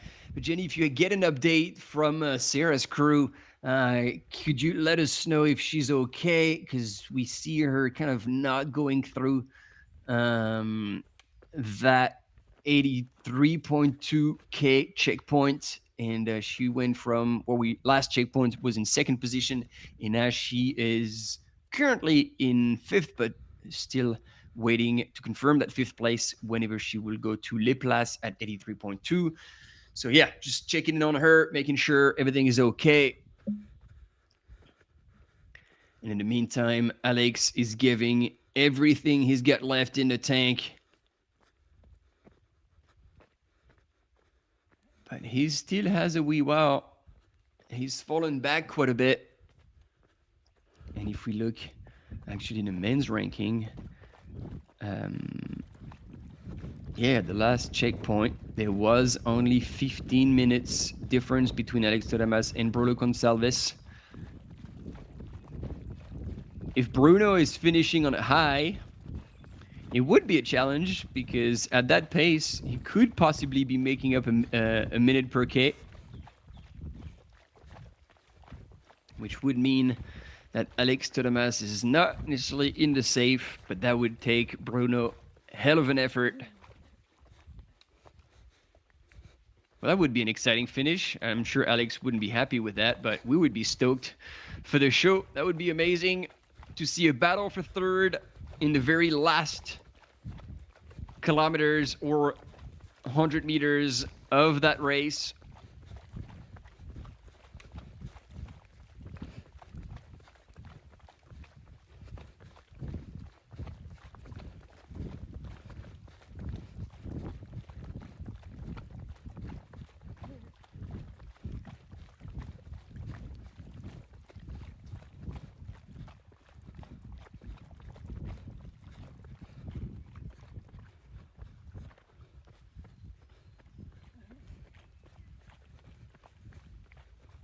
Le troisième du 111, on doit être à 6 km de l'arrivée, donc je dirais au moins une bonne trentaine de minutes.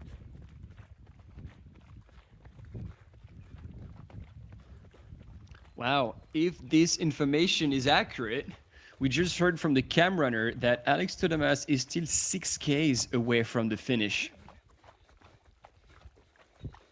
So he's saying that would be about 30 minutes. That seems about right. It would make him run at 5 minutes per K. I don't think he's even running that on these little climbs. Like, he's probably a little bit slower than that, 12 K per hour. Probably just under that. So just over 30 minutes to the finish, even though that last downhill on the road will probably be seeing Alex Toramas at a higher, faster pace. Hot damn, it's going to be a tough wrap up is if another Portuguese runner, Bruno Gonçalves, finishes on a high. He was at a 100K mark, 16 minute back. And if he is feeling like $1,000,000, and he's been fueling hard, and he's been told that he was creeping up on Alex Thomas for the 3rd place. Woo! It could be close. It could be close, which is what we want. We want to see a big show and drama unfold when you're getting close to the line. That's what we sign up for.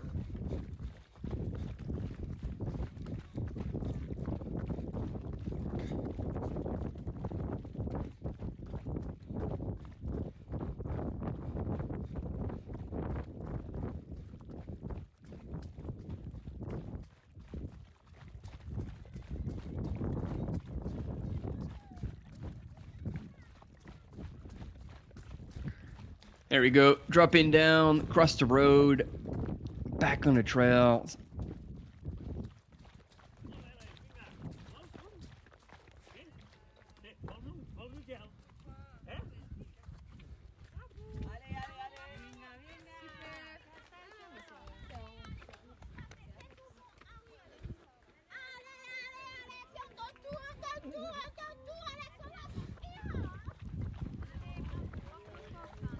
And there we go, Alex Thomas, 110.6 kilometer. So this doesn't add up, ladies and gentlemen, because we were told that they were 6Ks from the finish, and now he clocks through the aid station of La Roche at 110.6.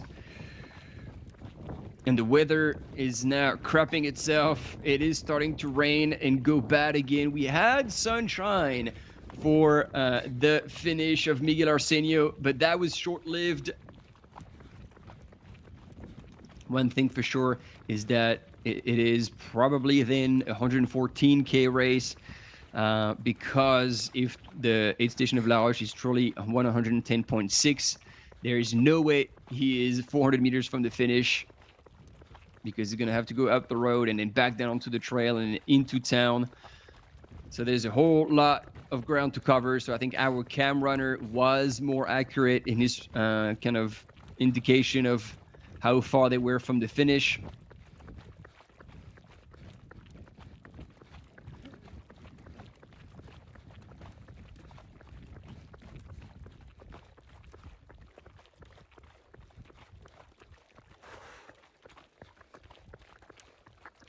And it's been a while since we have seen our female runners in this 111 kilometer.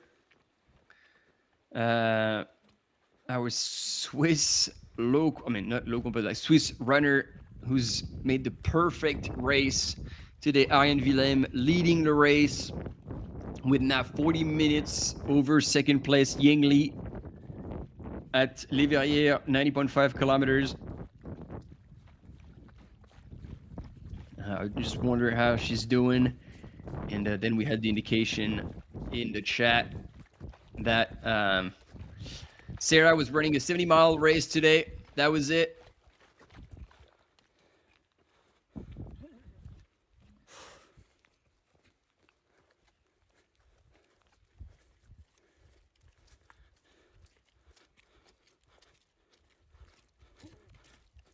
At least she got her name out there. We saw her for the first half of the race, so that's pretty good.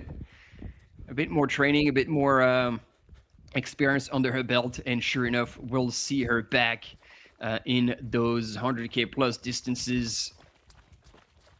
And this time, making it to the finish. In the meantime, Alex Thomas is now folding the poles away.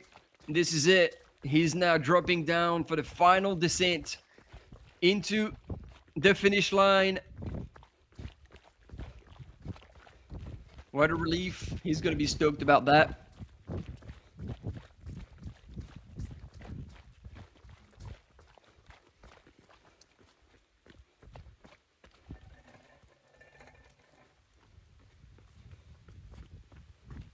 So he's putting his poles away, and I guess the way he's moving is going to be hard for anyone to close 14 minutes on him, even if Bruno is chasing hard. I was secretly hoping for a big battle, a sprint finish in the town of Cuvée for the third place. in this 111 kilometer at the Swiss Canyon Trail, but it looks like it's going to be in the safe zone for Alex Todamas, the Spanish runner who was second last year, and he's on his way to town.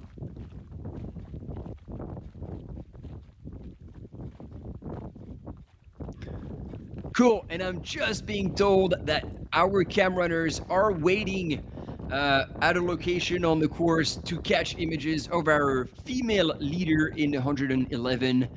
That's what I love. Thank you, the production, and thank you, the cam runners. Ask and you shall receive. As we're focusing and following Alex Todamas in a third place in the men's category for this 111 kilometer, we will eventually get images of our female leader, Ariane Willem, whenever she gets closer to the next checkpoint, which I believe will be La Roche. Let's see if I am giving you the right information. No, it's going to be the Bas du Chapeau de Napoléon at 100K. So yeah, we still have quite a while for our top female to come through. And now we do have our top three through Les Verrières at 90.5 kilometers. Ariane Willem, who's gone through in 10 hours, 27 minutes, and 43 seconds. Followed by Ying Li from China in 11:08:24. And then Geneviève Asselin-Demers from Canada in 11:30:38. So you see the gap are substantial. There's over an hour between first and third in this 111 kilometers.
Yeah, it's good to see Alex Todamas still cruising.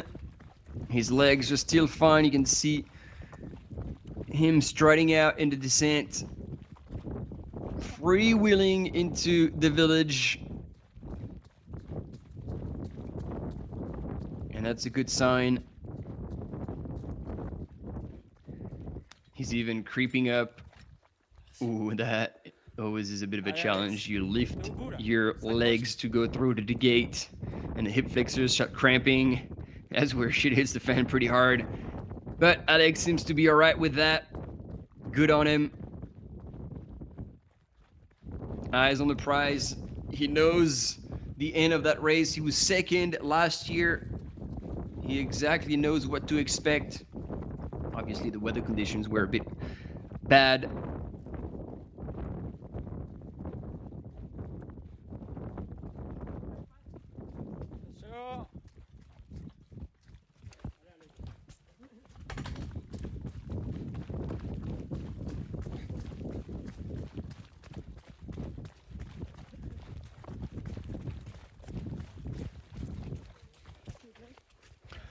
All right, team. This is a call out to every... Oh, what's happening?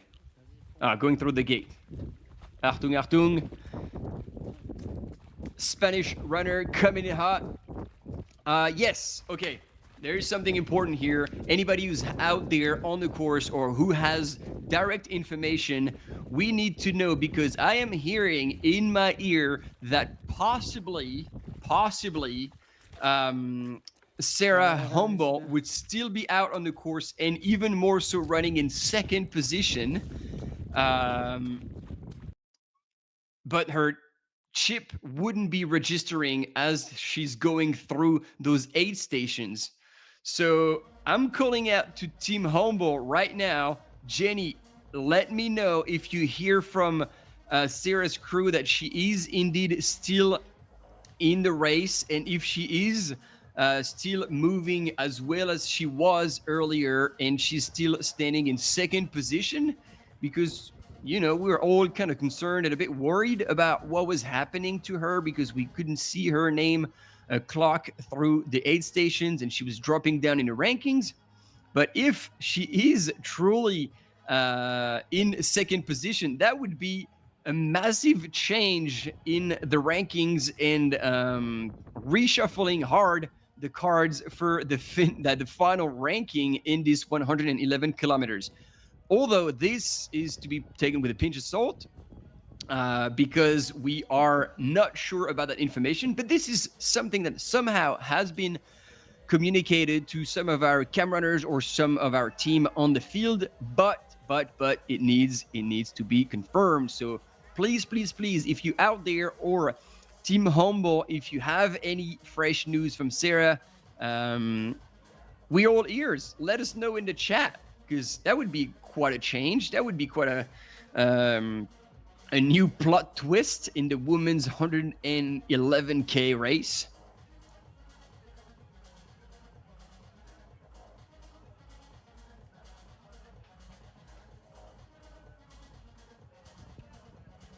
And as the rain came back onto the finish line, the crowds fled, but the faithful supporters, crews, families, and friends are still out there to welcome their runners and celebrate with them their achievements.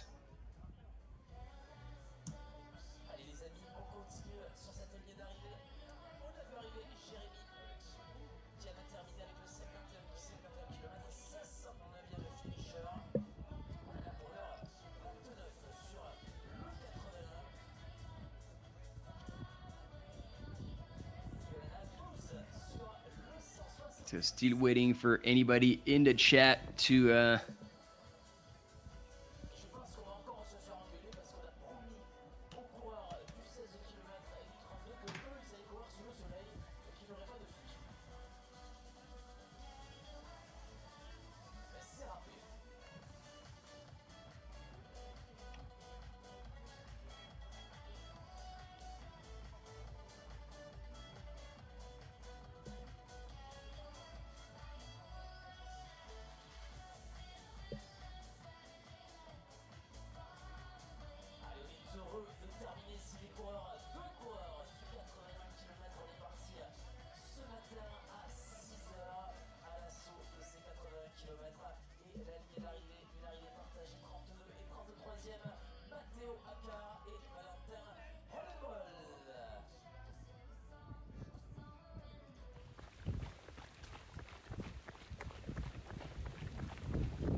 I was trying to get a bit more information about this possible plot twist in the women's race.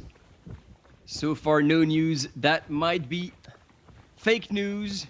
Who knows? I guess we're just gonna have to wait and see through the images of our cam runners. I know they're waiting now for our women's leader, Ariane Willem, at the 100K mark. To follow her for the back end of the race. In the meantime, Alex Todamas is still cruising 2Ks from the finish officially. He's getting there, never been so close. And looks like he's going to take third place. Exciting times. I think he's going to be pretty stoked about that. It looked like the second half of the race was a tough day in the office for Alex, but he did not give up. And he kept pressing the pace.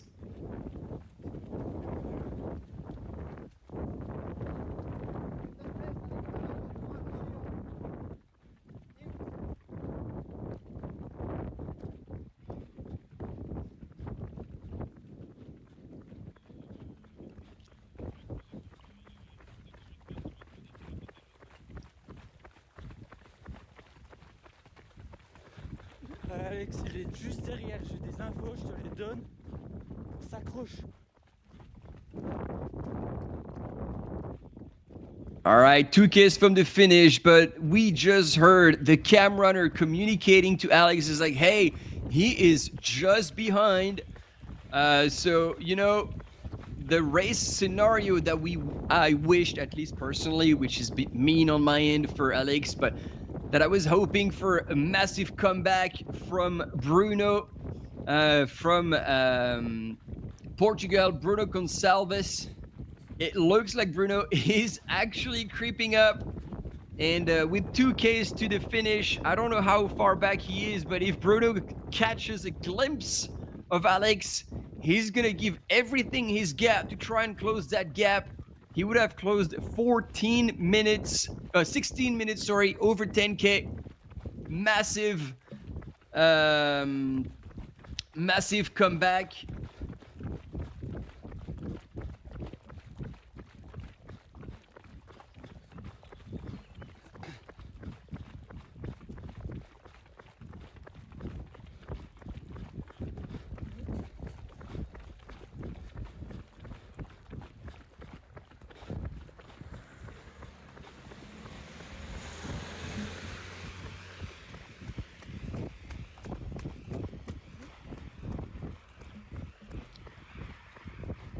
So on that final downhill, Alex Turamas has been told that Bruno Gonçalves was creeping up on him to possibly try and steal away his third spot on the podium.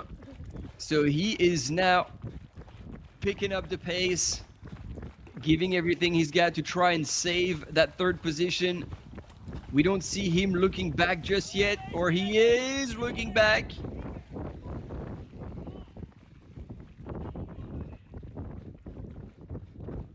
The person in the car sounded like he was telling him something.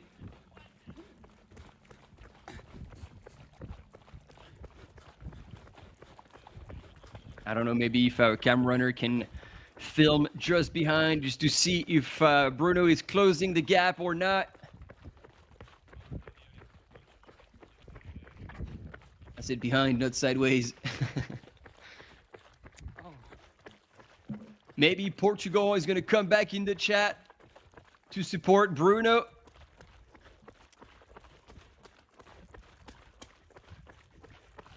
But Alex is pulling away.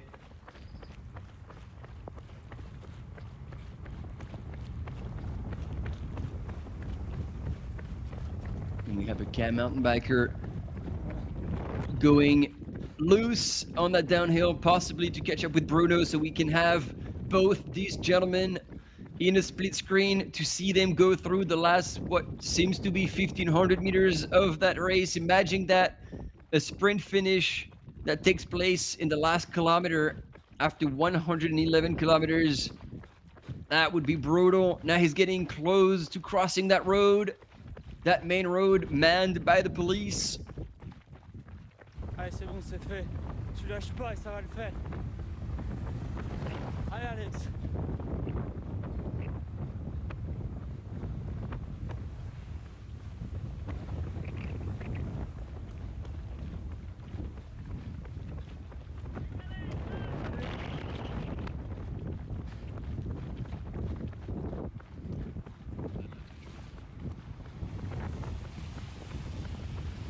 On the left-hand side of your screen, we have our cam runner who's going up the field,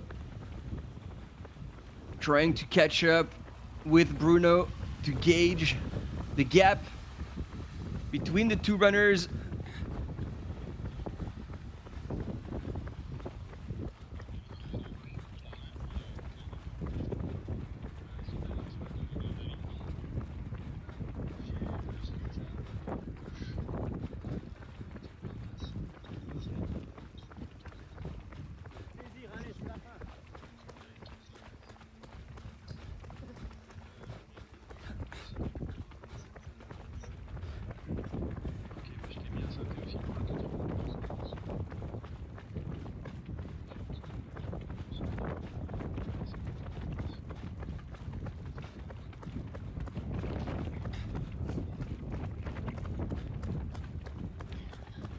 All right, he's getting close. Alex Toramas is getting really, really close to the finish line.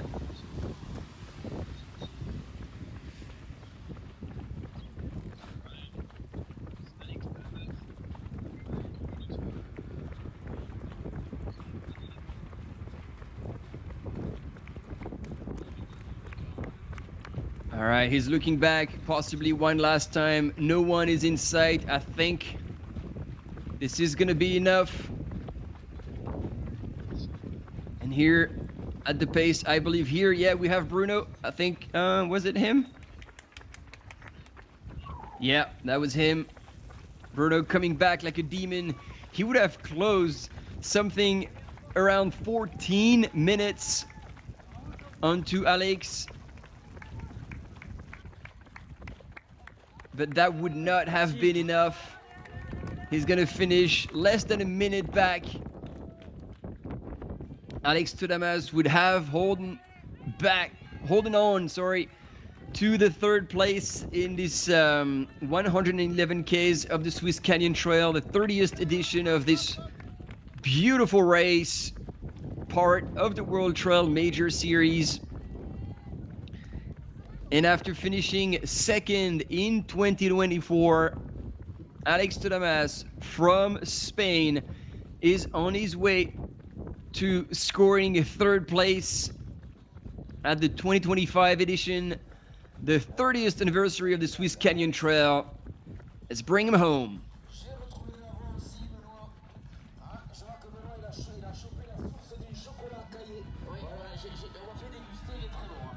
Ça continue d'arriver. La troisième place, il est là sur le 111 km. Alex Toramas.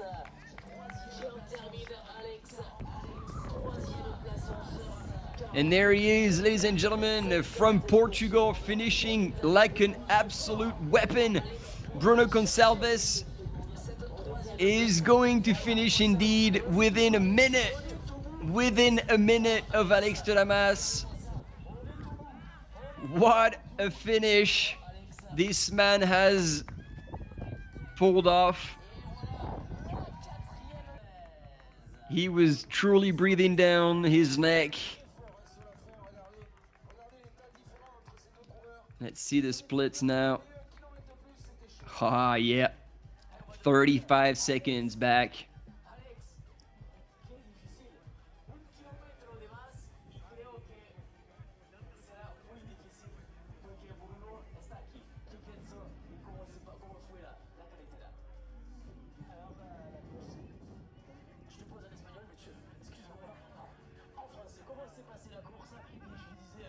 And our speaker was trying to speak Spanish.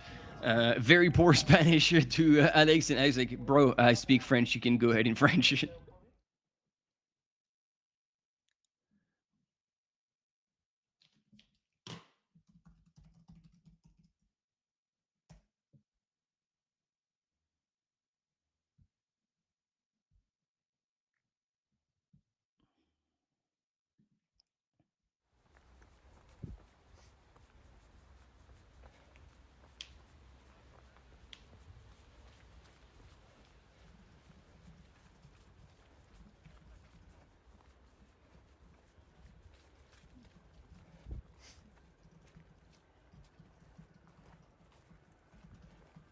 Ouais, c'est ça, Daniel.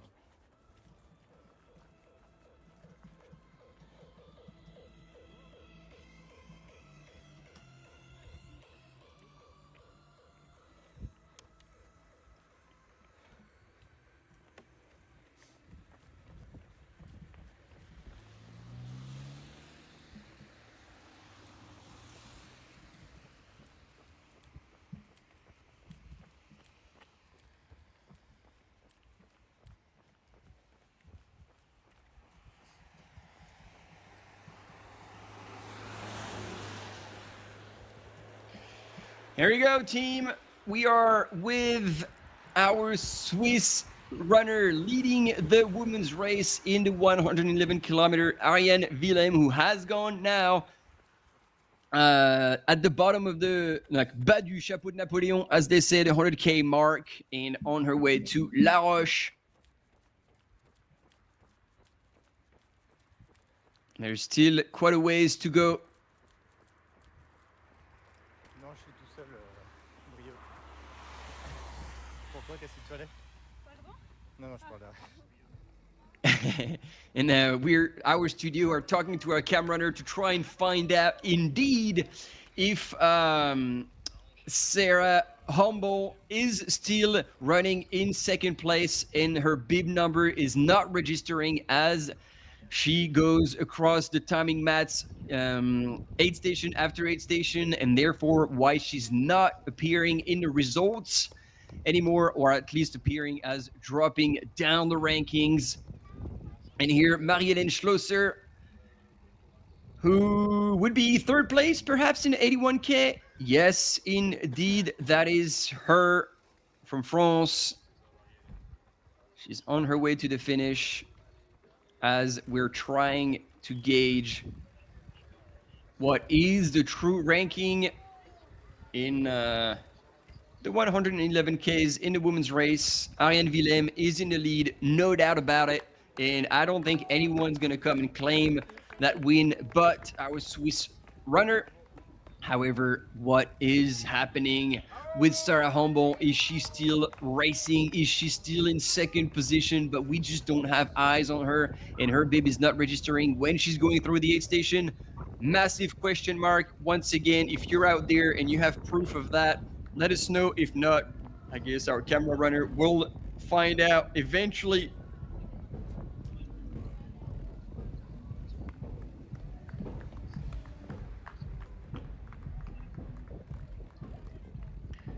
Because I see Jenny confirming she's still running in 111 kilometers, which, yeah, we all agree with that. But in which position is she running? That is the $1 million question. In the meantime, we have images onto our third woman finisher in the 81 kilometer, Marie-Hélène Schlosser from France.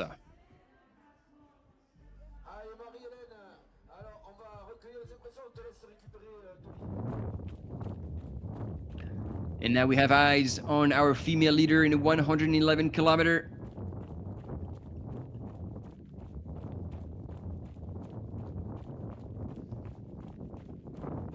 Cruising in.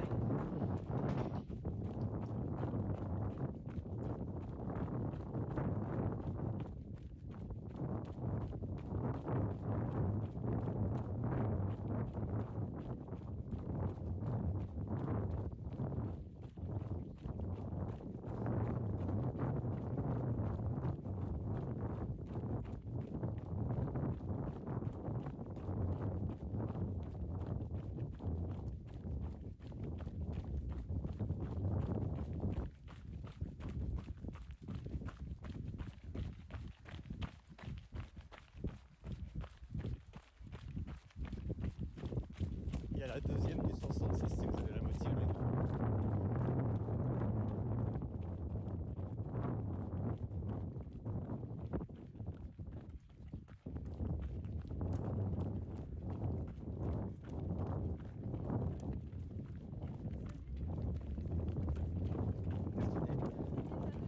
C'est Céline, ouais, tout à fait. Ouais. Elle arrive au 159 là. Ça va pas tarder.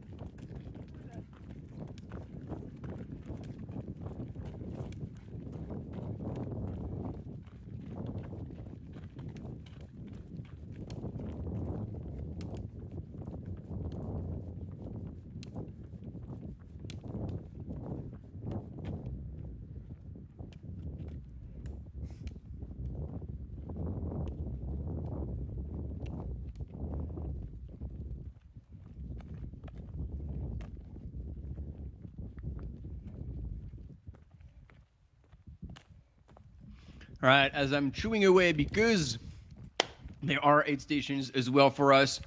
All eyes on our female leader, absolutely crushing the field here on this 111 kilometers at the anniversary edition of the Swiss Canyon Trail, ladies and gentlemen. Ariane Willem from Switzerland in the lead, and then big question mark as whether Sarah Hombon is still in second place or not. And currently, as per the rankings, Ying Li from China would be in second place. But we do have a quick commercial break coming up. And then will be all eyes on these female runners in a 111 kilometer. And hopefully we'll catch also a glimpse of the other female runners, possibly second place in the miler as well. So definitely stay with us. Once again, quick commercial break and we'll be right back. Du coup, si Joey, je vais chercher la deuxième du 110.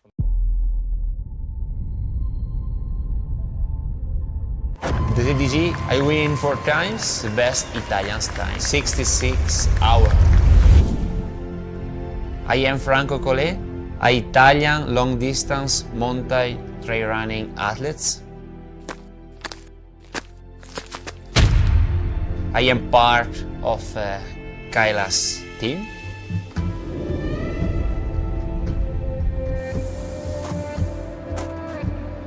I am an engineer.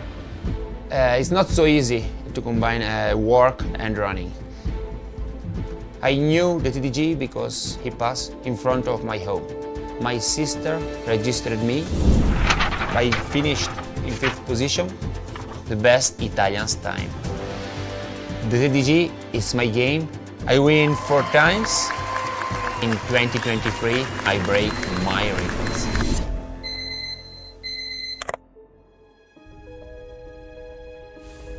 All the people ask me about I can run for 66 hours and not stop. And it's difficult for normal people to understand that. Also for me was impossible. But I learned with a lot of training. It's necessary to prepare your body for the TDG. But all that you need for a TDG is the motivation. It's only to discover your limits. It's easy to go fast when you are good, but it's hard to continue the race when you are in a crisis moment. You have to continue, because one moment you are bad, but after you are good. Maybe you don't win, but in each crisis moment you have your heart, your motivation, and this is the only way for reaching the finish line. With motivation, you can reach every goal in your life. 330 for me is not only a race. I think it's a journey, it's a unique experience.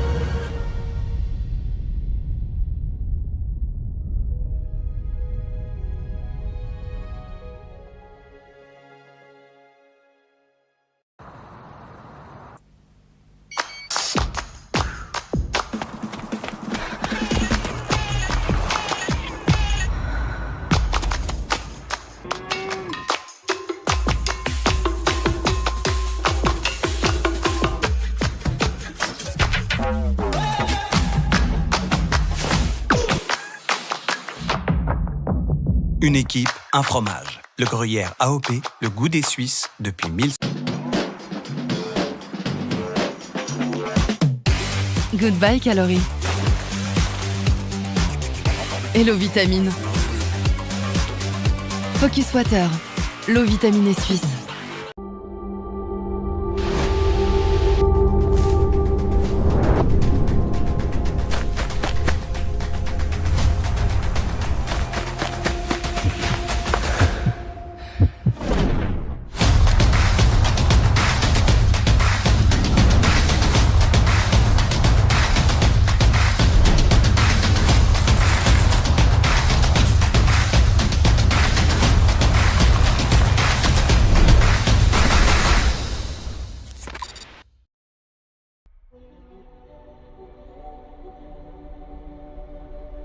.330 is my game.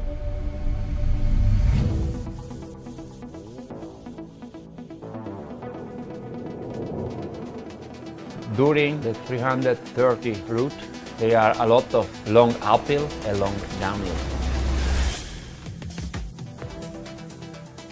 So that gives a lot of pressure to my knee, my ankle, my muscle. And the terrain are very complicated. If you run one time, you need shoes comfortable with good cushioning, grip and breathability. 350 is perfect for technical route.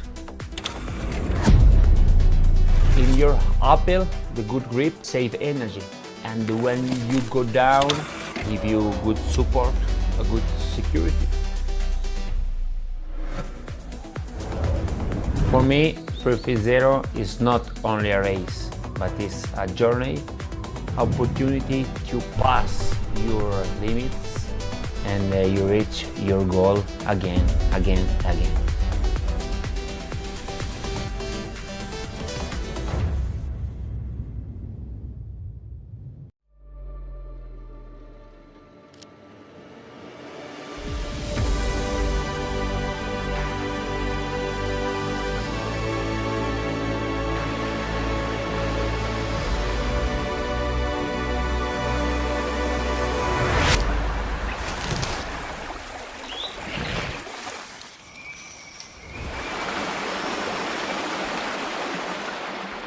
This race was a bit different than the usual races.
This race was a bit different than the usual races.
C'est l'ambiance magique de la région, non? C'est la région de la fée verte. De faire une grande course, mais en même temps, on a tous les bons côtés des petites courses. Eh ben, c'est assez simple, il y a deux mots, c'est décontracté et en même temps, c'est très professionnel. C'est une ambiance très chaleureuse. Je pense que j'ai beaucoup aimé l'aspect plus familial de la course.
All right. We are back, ladies and gentlemen. And for the first time in hours, we have eyes on American runner Sarah Humble, who, plot twist, was always in a race in second place, but somehow her bib did not register through all the checkpoints, which led us to believe that she had blown out like a bag of popcorn. But no, she is well on her way to the finish line in Cuvée, holding on to the second place.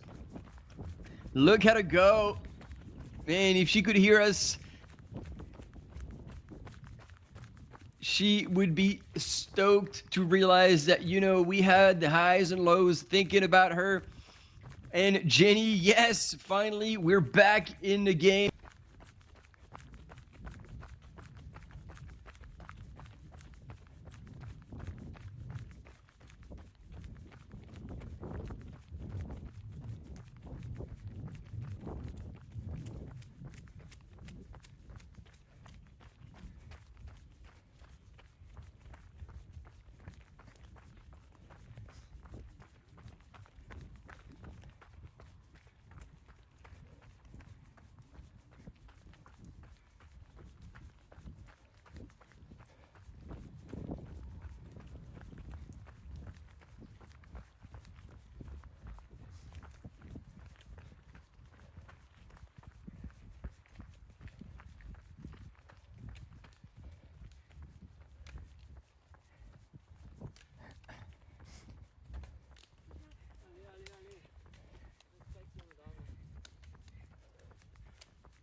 Je pensais que c'était pour moi.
All right, we're gonna try and do this again. Test, audio test. Let me know in the chat if you can hear me. And I guess I'm gonna have to redo what I did and reproduce that excitement. And it's good to see people in the chat cheering from Salt Lake City over in Utah across the big pond. All right, I'm getting a heads back from the studio. Yes, you can hear me. All right. This is it. Thank you. Yes, indeed. So as we came back from the ad break, massive plot twist. Finally, we had eyes on Sarah, who was indeed cruising all along in second place. But little did we know behind our screens, as her beep was not registering through each of the checkpoints, we thought she was going down the rankings. It was almost worrying about what would happen to her, but no, she was still cruising in second place. And I was saying it was a bold move to throw herself in that kind of race without pause, but she is still delivering. And so far, only Swiss female runner Ariane Willem is ahead of Sarah. Sarah, after that really powerful borderline suicidal pace start, where we thought, okay, is that going to hold up? But yes, she is holding on to that second place, 18 minutes back from Ariane. And so far, no sign of Chinese runner Ying Li, who is in third position at this point, but she hasn't clocked through the Bas du Chapeau de Napoléon at the 100K mark. So it is good sign for Sarah Humble to clock a beautiful second place here for what I believe is her first 100K.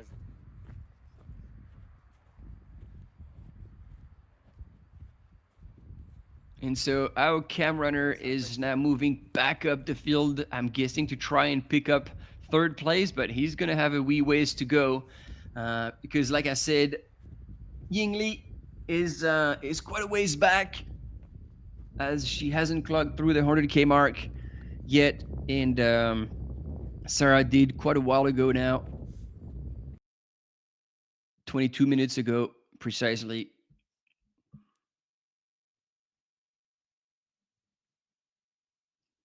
And yes, that trail is gnarly, and this is not the worst part. Like, you'll see, they still have a bit of ground to cover.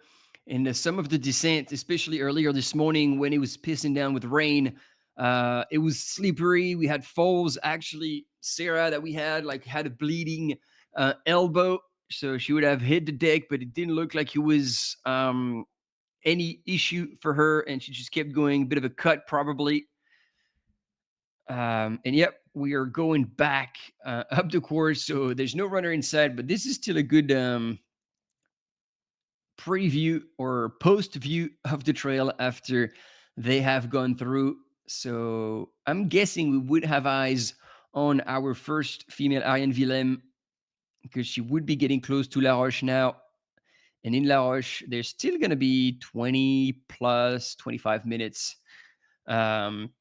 for her to get to the finish line. We had images of our third man, Alex Todamas, go through that, cross the road, and then carry on the road and then back onto the trail. So there's still a wee ways to go when runners clock through La Roche.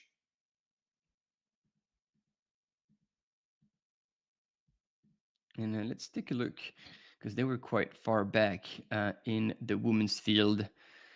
Yep. Céline Bernasconi from Switzerland has also gone through the Bas du Chapeau de Napoléon, is on that last section before La Roche, and on her way to a second place to the 100-mile race, while Marie Janot from France has finished in 26:06:16, cruising, making her way into the finish alongside with her male friend that I already forgot the name, but we all agreed that finishing with a friend was always a pretty cool experience.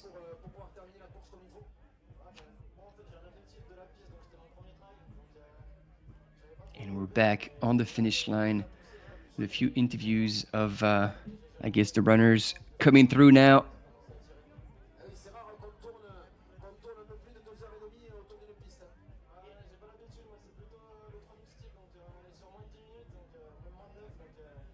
C'est autre chose. Ah, c'est pas la même chose. Allez, on va te laisser. Et regarde, tu as juste l'occasion d'enchaîner avec Antoine qui vient d'en terminer pendant l'interview la 3e place pour Antoine Bono. 2h35 minutes et 5 secondes pour Antoine, 3e de ce 31 km. And those are the top finishers, second and third place in a 31K. That also started earlier today and obviously now is coming to an end. Allez, bien joué à Clotilde, bien sûr, la première féminine. Mais on va enchaîner peut-être avec Antoine, le 3e aujourd'hui. Alors Antoine, il nous regarde Clotilde pas très loin, on lui demandera ses impressions tout à l'heure. Alors Antoine, on discute avec Tito, lui nous disait qu'il venait de l'athlétisme. Toi, t'as pas trop le style de l'athlétisme. Je suis sûr que t'es pas un athlète. Alors tu viens d'où toi? Non, moi je suis pas trop de la piste, du trail. J'aime bien sortir sur le plat et les gens.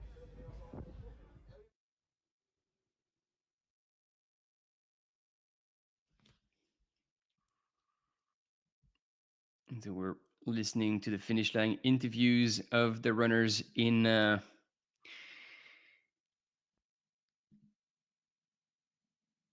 31K, and it's Lucas Nunchen who won the race in 2:28:08, then 2:33:19, Tituan Han and Antoine Mono in 2:35:05.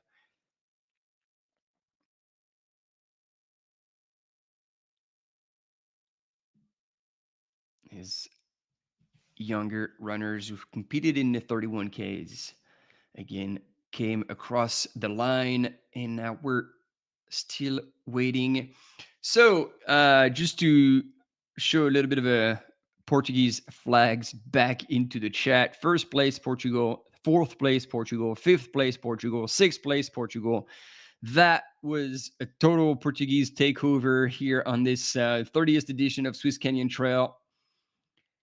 And next up would be from France, Antoine Deno, who most likely will cross the line in 7th position, followed by Vincent Chessex, Laurent Marquis in 8th place, and in 9th place overall, ladies and gentlemen, our first female, Ariane Willem, followed again in 10th place overall so far, Sarah Humble from the US of A, still cruising in 2nd place, 18 minutes back from Ariane.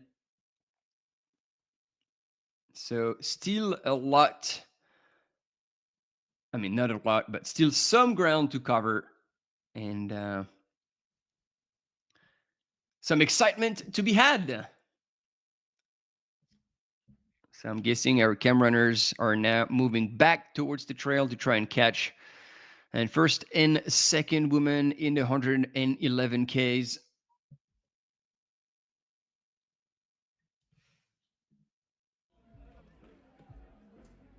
Et elle se congratule. Mais venez par ici, les filles, regarde, venez par ici. On va commencer par Mathilde, deuxième. Alors, je pense que vous vous connaissez à l'arrivée, vu le câlin. Vous avez bagarré entre copines ou finalement vous n'êtes pas vu de la course?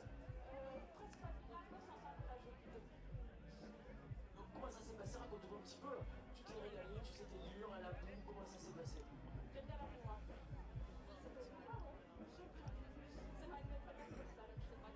Une des premières courses. Alors, qu'est-ce qui t'a amené comme ça à choisir? Et en plus, première course pour le podium, donc il va falloir continuer, quoi.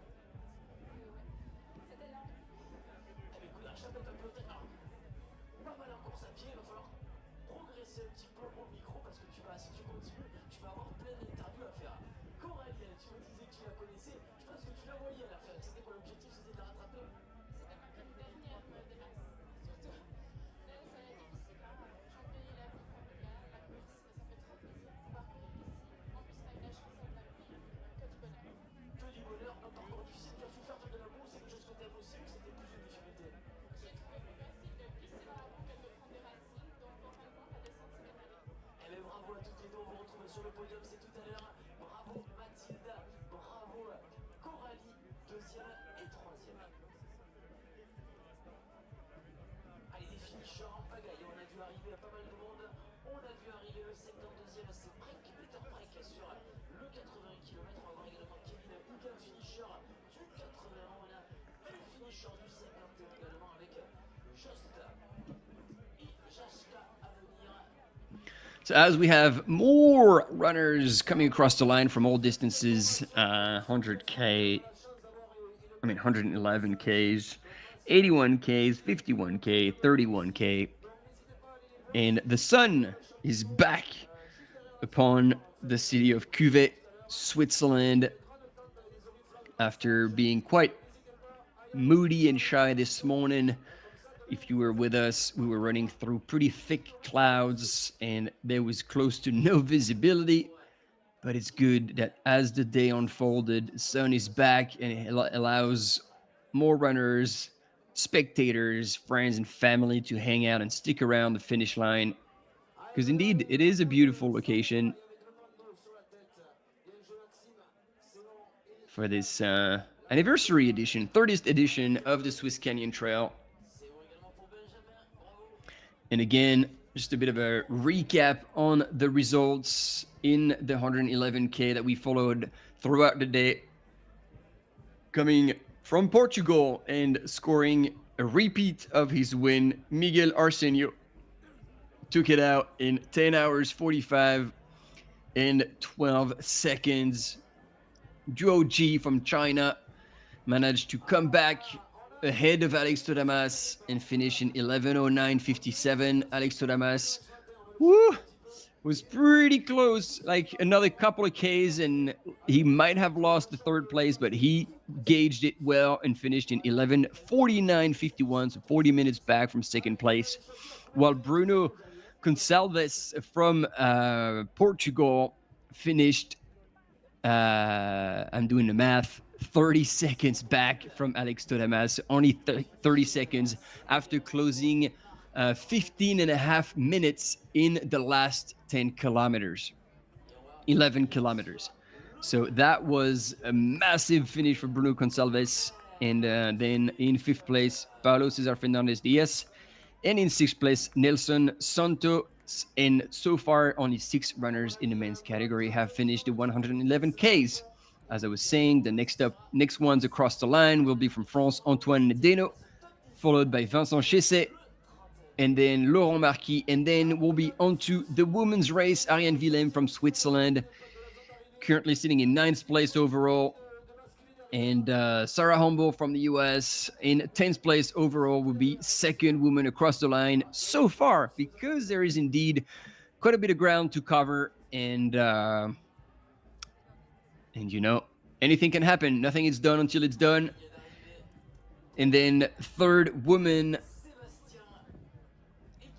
went through the 100K mark in 3 hours, 3 hours 12 behind the top runner, which was Miguel Arseno. So that is, oh wow, yeah, that is bang on 30 minutes back from Sarah Humble. So Sarah has a 30-minute blanket onto third place, so she's pretty much in the safe at that point if nothing bad happens to her, which obviously it won't. Don't want to jinx it.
All right, so I'm guessing, team, we are waiting for images for his first and second place woman in that Swiss Canyon Trail 111 kilometers.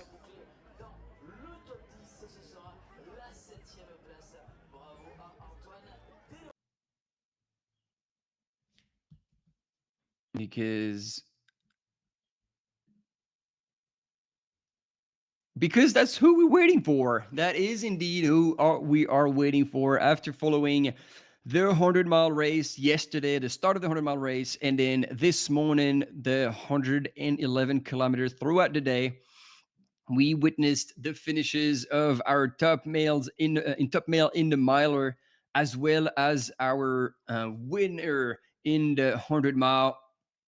We have yet to see second and third and come across the line in the 100-mile race in the women's category. And now we are still waiting, and we will have, I've got confirmation, we have cam runners who have gone back to the last aid station to pick up our top female, to give you images of those last couple of, I don't know if it's couple, I think it's a bit more than 2Ks.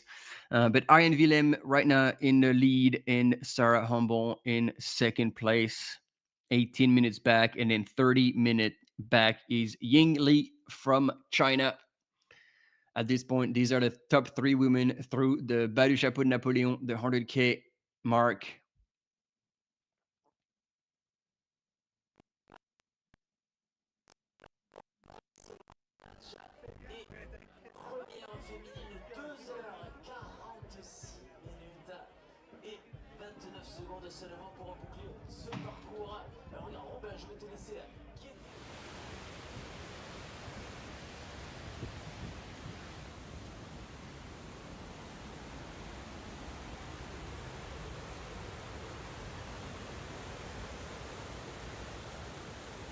All right, team, we have visuals. And this is our third place in the 110 kilometer, ladies and gentlemen. Ying Li from China. Ici Joey, je suis avec la 3e du 110, Li Yung.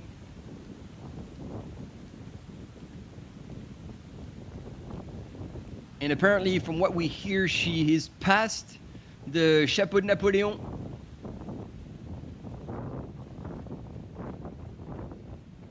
And that would make sense because I just announced her. She's gone through actually quite a while ago, 7 minutes ago. So she is now in that section and still moving well. Still moving well indeed, although being 30 minutes back from Sarah Humble. She is now running for third. It's going to be too much of a gap to try and close in that last section. But I'm sure she will be super excited to be able to bring another podium position to the Team Fugas.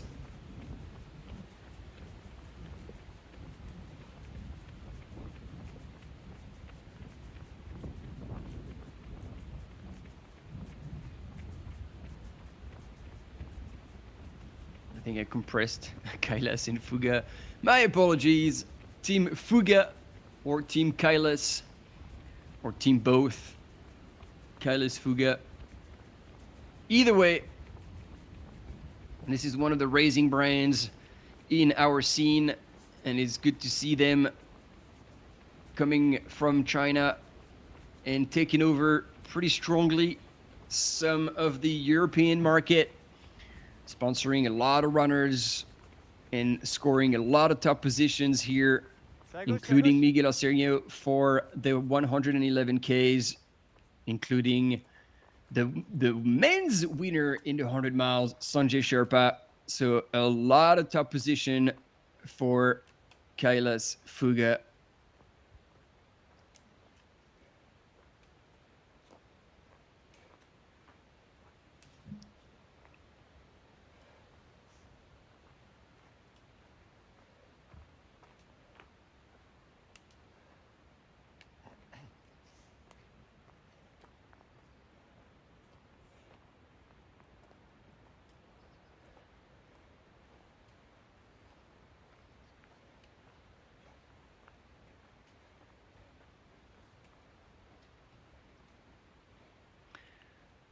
So now she's on her second to last climb, up to 1,050 meters of elevation gain.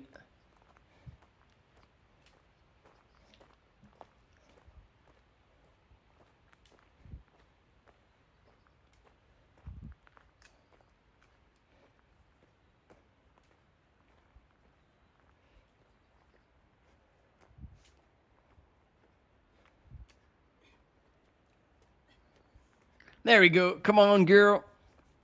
You've got this.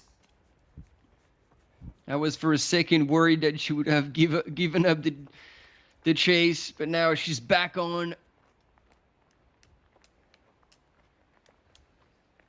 The spirit is still there. She will be racing to the finish. That's what we love to see, the grit and determination of these ultra runners.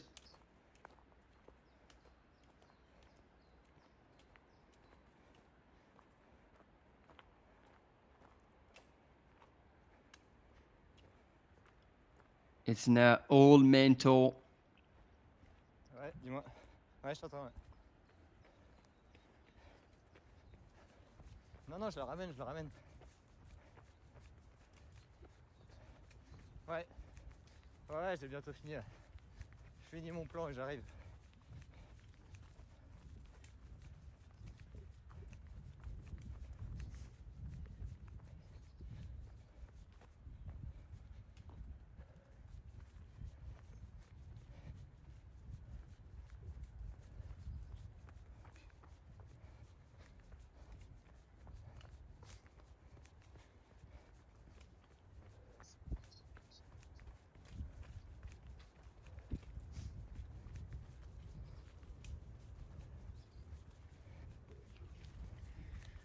That's gotta feel good. You're finishing your race. You're getting towards the end. The sun is starting to shine on you. You're still holding on to the third position. What's going on? Is the music right there? Damn, they're throwing a rager by the road? Cool.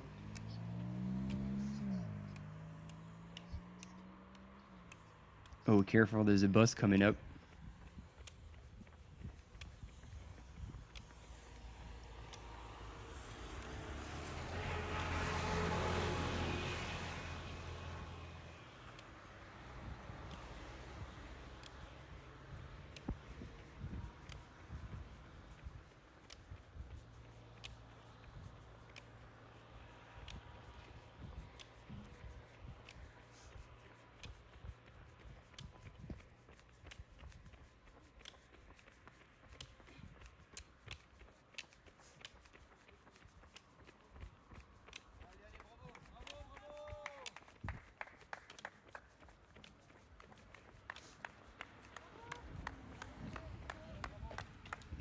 It's good to see the crowds cheering every single runner out there.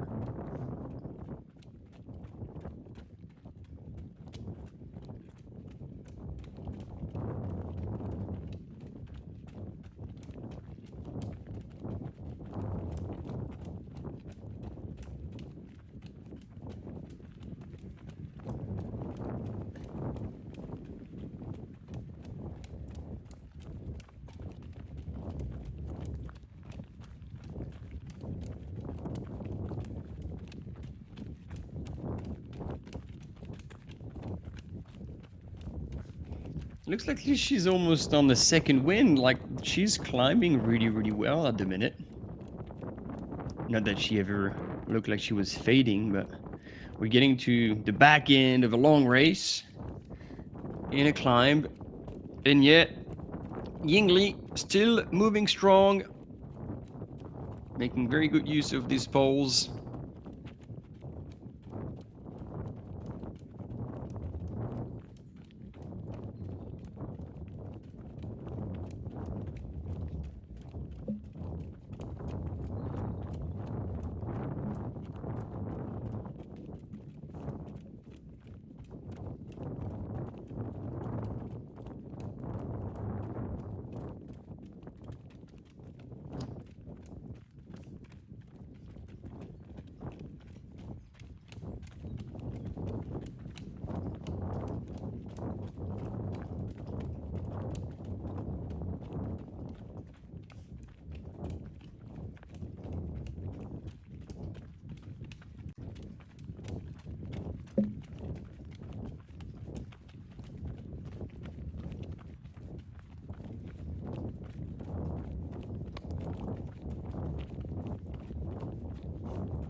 All right, it looked like we had a quick glimpse of a cam runner who's waiting at the road. So that would give us the opportunity to see the last kilometers of our female leader, Ian Willem.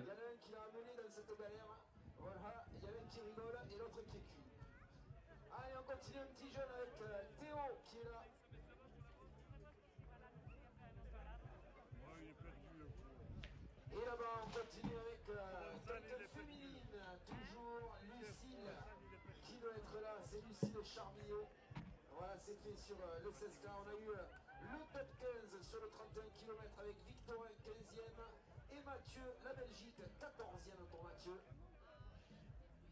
Qu'est-ce qu'il y a, Mathieu? Ça va pas? Si, ça va. Ça te convient? 14e, impeccable.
All right, team, as we have that finish line, we're still behind our screens waiting for our top 3 women in the 111 kilometer to come across the line and have images. But for now, we do have a quick commercial break coming up, and we'll be right back with you once we have images of these ladies. So stay with us.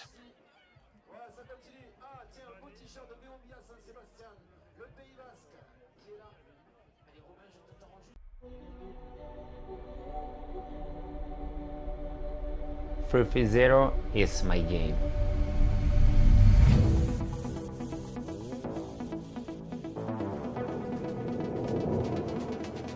During the 330 route, there are a lot of long uphill and long downhill. So that gives a lot of pressure to my knee, my ankle, my muscle. And the terrain are very complicated. If you run one time, you need shoes comfortable, with good cushioning, grip and breathability. Free Zero is perfect for technical route. In your uphill, the good grip save energy, and when you go down, give you good support, a good security. For me, Free Zero is not only a race, but it's a journey, opportunity to pass your limits, and you reach your goal again.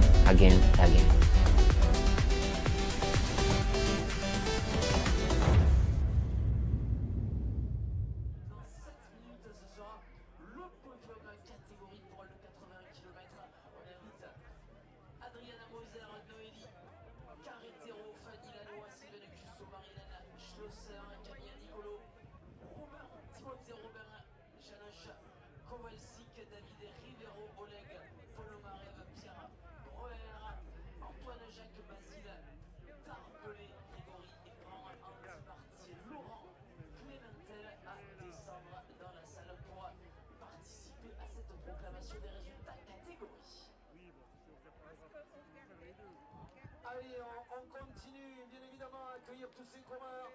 Alors mesdames, messieurs, si vous le voulez bien, il faudrait reculer un poil sur la ligne d'arrivée pour laisser la place un petit peu à tous les coureurs. Merci de laisser l'espace aux coureurs qui franchissent l'arche d'arrivée. Voilà, on va continuer petit à petit à les accueillir. Vous voyez qu'à l'instant, on est à 210 coureurs sous l'arche d'arrivée sur le Cesta. Donc ça commence à rentrer petit à petit, à avoir beaucoup de monde ici au cœur de cet espace de course.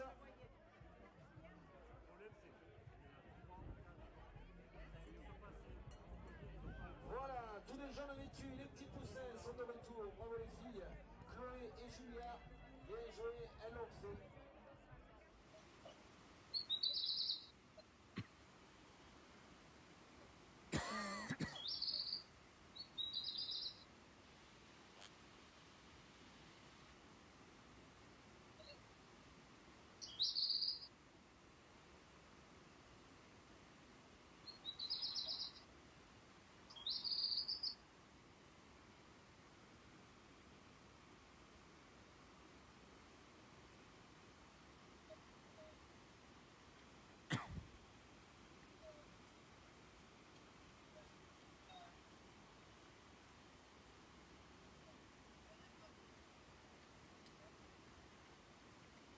Allez.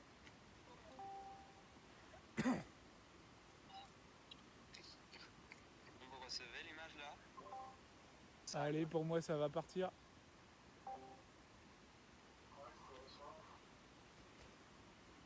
Ok, bah je suis avant le ravito.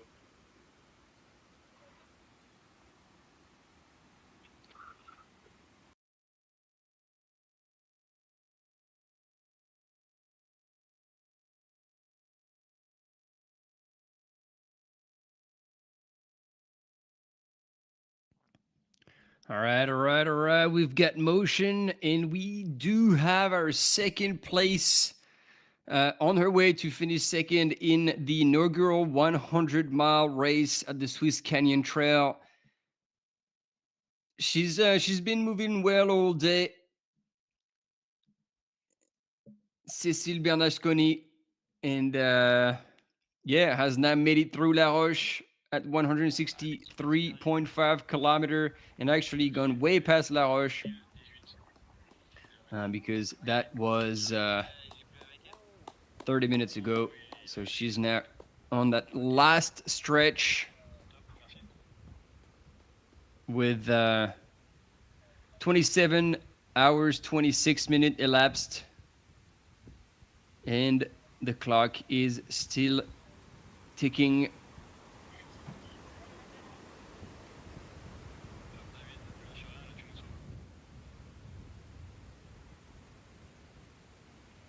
For those who weren't with us, our female winner coming from France, Marie Janot, has wrapped up this 166K in 26 hours and 6 minutes and 16 seconds. Almost 4 hours back from the male winner, Sungji Sherpa. And now we are with Céline Bernasconi, who is on her way to claim the second place.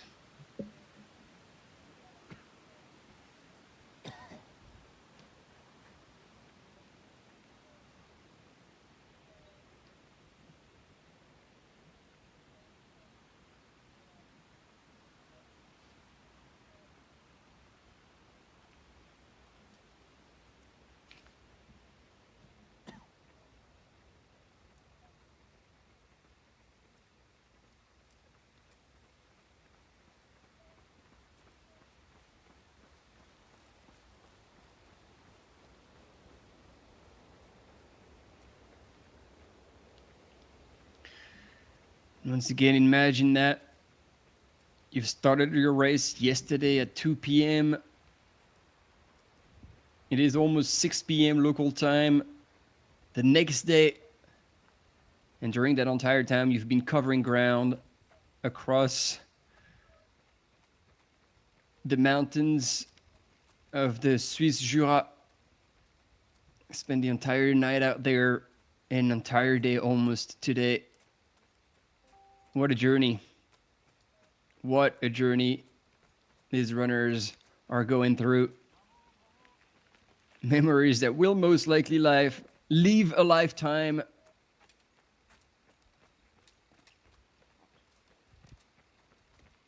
And it's also all this time that they've spent training, dedicating their effort, time, resources towards their passion.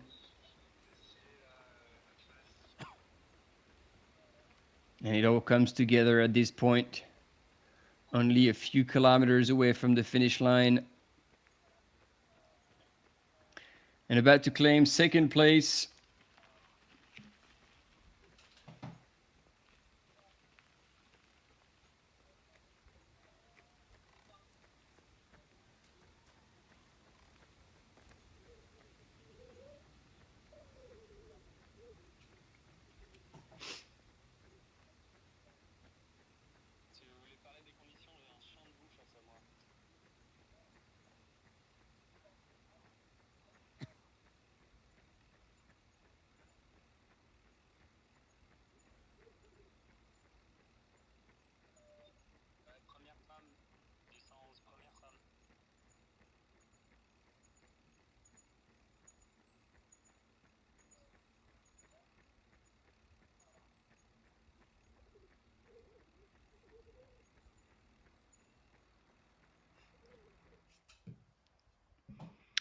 All right, team. We have an absolute mud pit to welcome our first woman in the 100K, 111K. Ariane Willem is now here and still moving. There you go, transitioning onto that road section. There's still a bit of downhill to clear on her way to the finish line and to claim the big win here at the village of Cuvée for this Swiss Canyon Trail. And there you go, all smiles.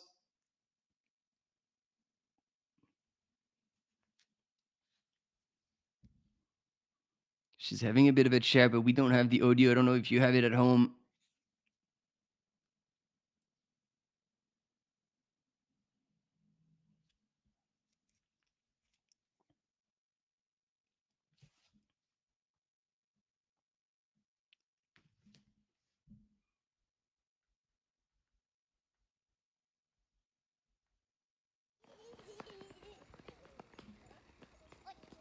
All right, and it looked like our second place finisher, soon to be finisher in the 100-mile race, has now picked up kids and family, Cécile Bernasconi, to cover the last few meters, 100 meters. Actually, this is more than a few hundred meters. This is gonna go under the bridge. So all the kids are gonna be running for a while with Céline. It is gonna be a party.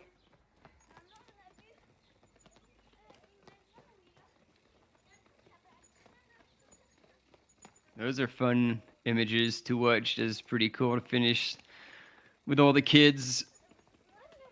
It would have been a bit of a mission for her partner to handle both the crewing and handling those four, but you can't put a price on finishing like this with your gang.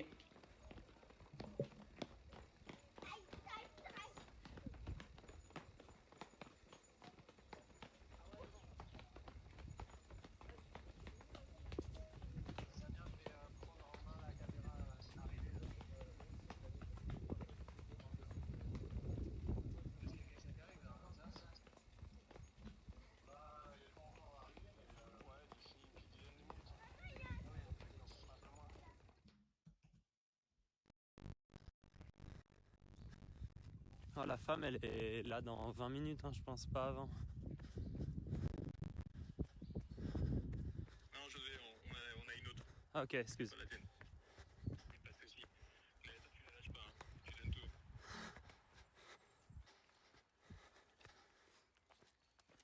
Ah bah, j'aurais une voiture à aller récupérer quand même à un moment. Non, je parle au groupe.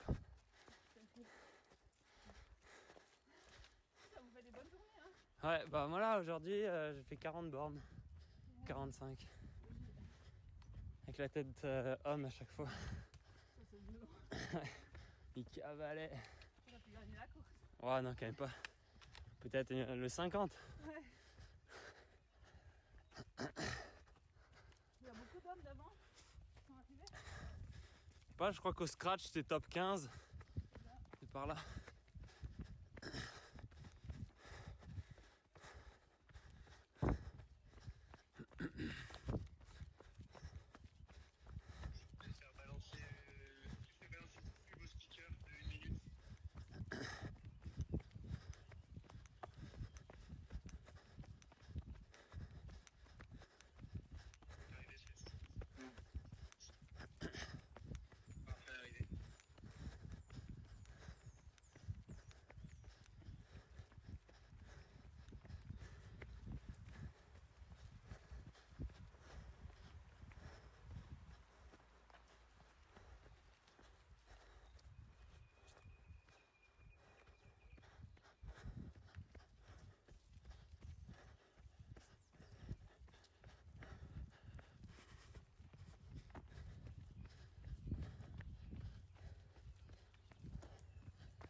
se clôture aujourd'hui le 51 km, le 51K.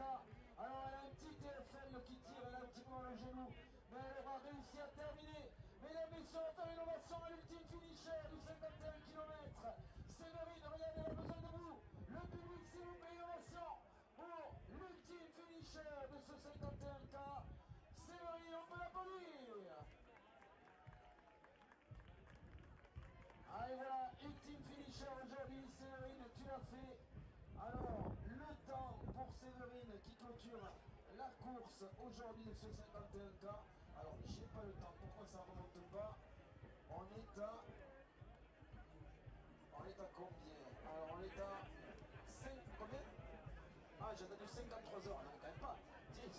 10h53 minutes pour ce... Non, un peu plus 10h53 minutes pour le 51K.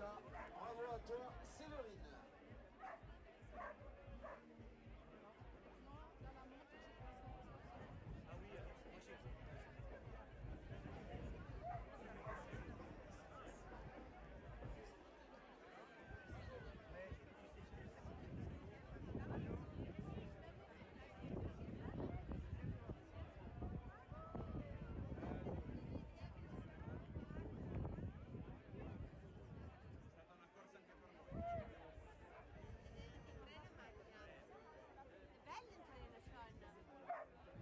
Allez, regardez, ces demoiselles qui terminent main dans la main, la belle image. Vous l'avez fait, finisher aujourd'hui, bravo les filles. Allez, Samuel, t'en as assez, hein. C'est bon? Ça suffit? Ouais, c'est bon, terminé.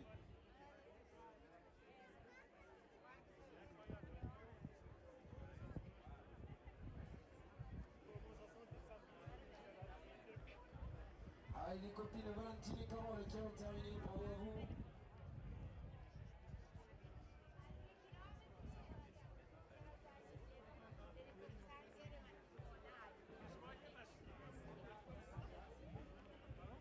Allez, mesdames, messieurs, on l'a pas vu passer sur nos tablettes parce que voilà, on a beaucoup de monde qui arrive les uns dans les autres. Alors, mesdames, messieurs, on a la chance d'avoir la deuxième féminine du 166 km. Céline Bernasconi, elle est juste ici. Elle est arrivée à l'instant. Alors, toutes nos excuses à Céline. All right, team, I'm just going to ask you to give me a thumbs up in the chat if you can still hear me. Sounds like you've lost me again for quite a while, so I don't know exactly when you did lose me, but I was there all along. We're with you to see the beautiful finish of the second place in the inaugural 100-mile race. Céline Bernasconi, who wrapped it up, and the kind of the quiet, like almost she flew under the radar across that line. And while we're waiting for other runners, including the first woman in the 111 Ks, we do have a quick commercial break coming up, so stay with us. Thanks, Jenny, for the thumbs up. Appreciate it.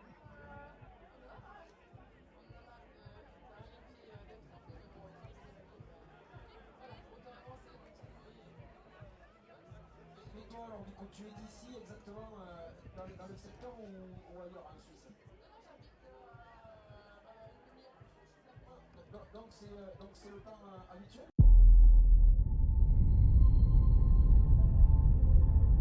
The TDG, I win 4 times, the best Italian time, 66 hours.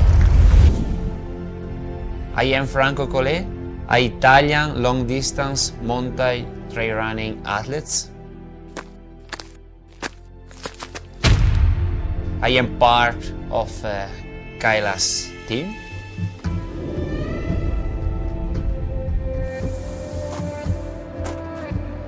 I am an engineer. It's not so easy to combine work and running. I knew the TDG because he passed in front of my home. My sister registered me. I finished in 5th position, the best Italian time. The TDG is my game. I win 4 times. In 2023, I break my records.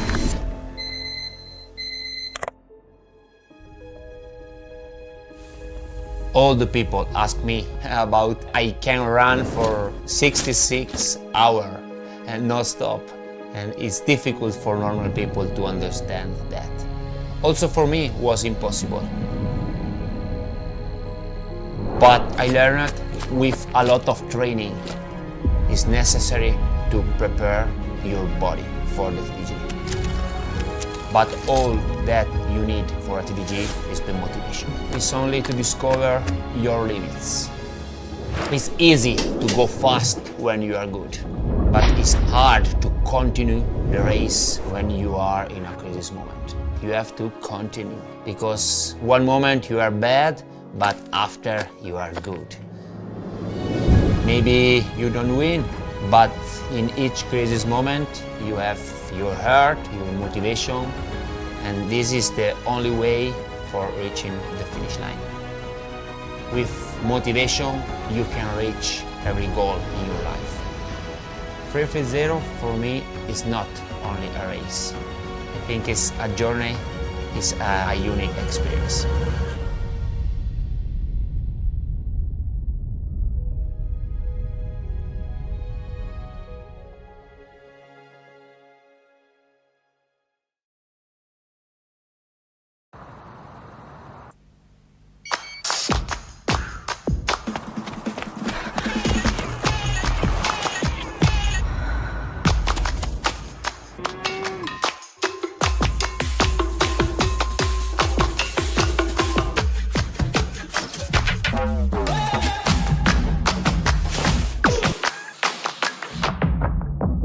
Une équipe, un fromage. Le gruyère AOP, le goût des Suisses depuis 1115. Goodbye calories. Hello vitamine. Focus Water, l'eau vitaminée suisse.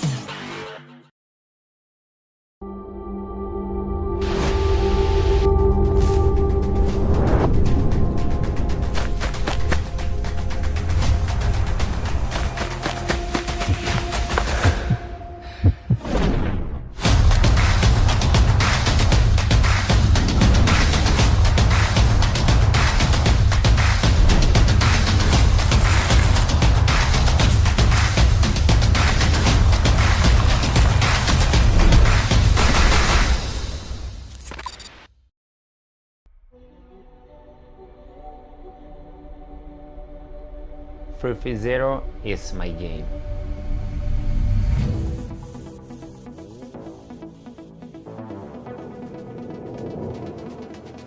During the 330 route, there are a lot of long uphill and long downhill. So that gives a lot of pressure to my knee, my ankle, my muscle. And the terrain are very complicated. If you run one time, you need shoes comfortable with good cushioning, grip and breathability. 330 is perfect for technical route. In your uphill, the good grip save energy, and when you go down, give you good support, a good security. For me, 330 is not only a race, but it's a journey, opportunity to pass your limits, and you reach your goal again.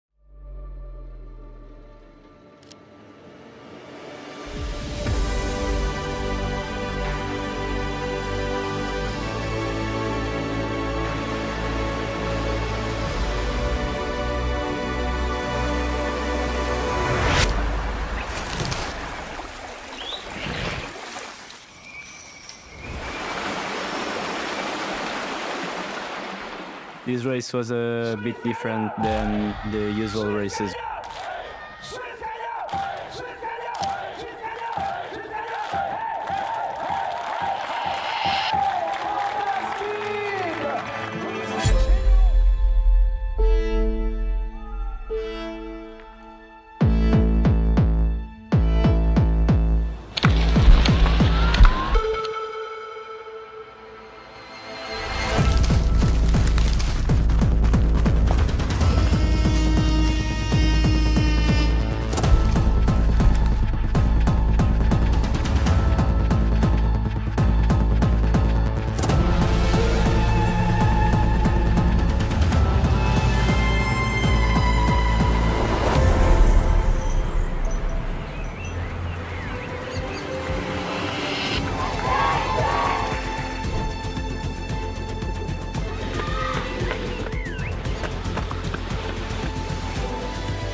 C'est l'ambiance magique de la région, non? C'est la région de la fée verte. De faire une grande course, mais en même temps, on a tous les bons côtés des petites courses. Et ben, c'est assez simple, il y a deux mots, c'est décontracté et en même temps c'est très professionnel. C'est une ambiance très chaleureuse. Je pense que j'ai beaucoup aimé l'aspect plus familial de la course.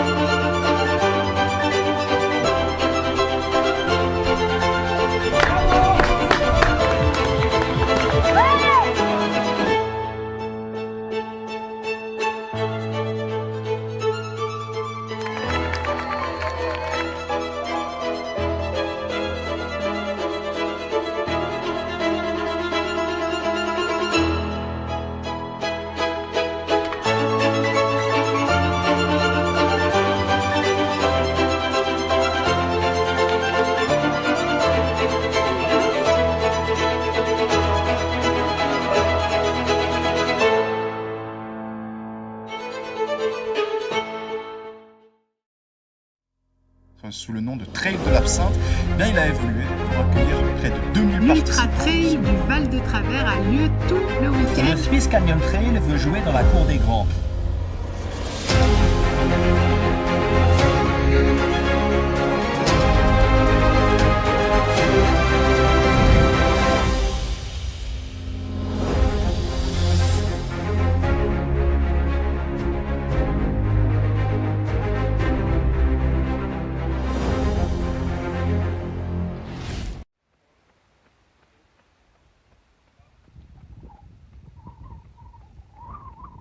Is on a mission to take the big W at this 2025 edition of the 111 kilometers at this anniversary edition of the Swiss Canyon Trail, ladies and gentlemen. The one and only Swiss runner, she would have managed her race absolutely perfectly. All right, I'm getting to the end also of my shift. Ariane Willem, ladies and gentlemen, there she is. The poles are folded and put away. And yeah, she's moving super well.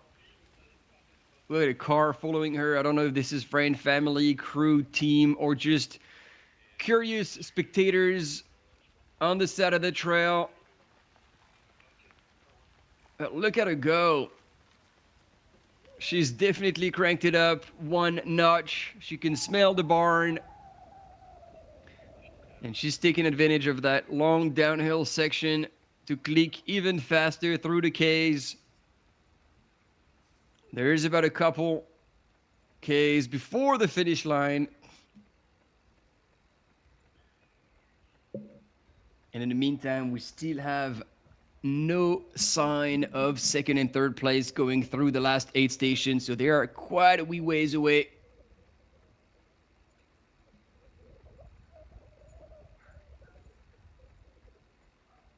Ariane Willem has gone through that aid station of La Roche at 1:10.6 18 minutes ago. So that's a long stretch of time. Pretty solid lead that she's established for herself. It looked like she was always in control, conservative on the first half, and then went pedal to the metal to finish with a smile on her face. What a masterclass by Ariane Willem, winning at home in Switzerland.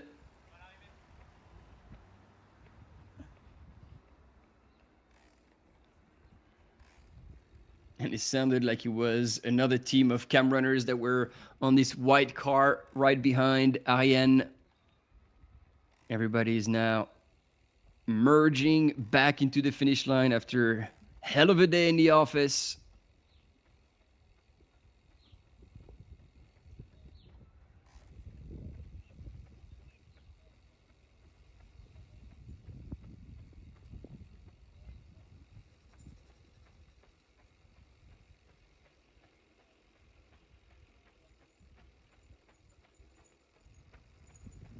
Come on, Switzerland, do we have you? Oh, well, I guess I was going to say, do we have you in the chat? But probably not, since there is a French channel covering the race as well.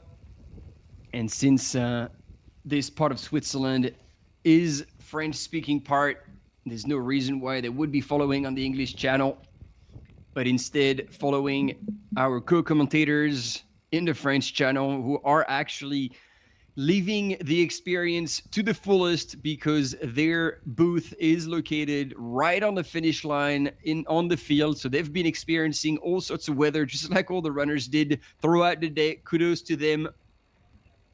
And in the meantime, we also appreciate all of you in the chat following that race, experiencing this really cool 30th edition of the Swiss Canyon Trail and celebrating the achievement of all these runners.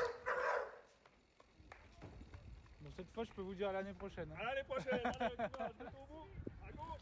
And they're still manning that road crossing for the runners to go through safely. All right, 3 and so minutes until we can crown Ariane Willem winner of the 111 kilometers of the Swiss Canyon Trail. And she's finishing in style. Look at that pace.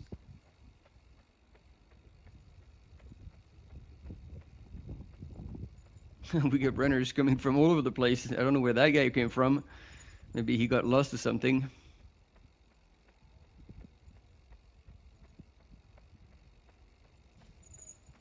And yes, if you are in the area, if you are not too far hanging around in the village of Cuvée, by all means, come down to the finish line to see Ariane Willem come home and claim the win on that fantastic 111 kilometers. Even the cars tooting, cheering her on. That is awesome.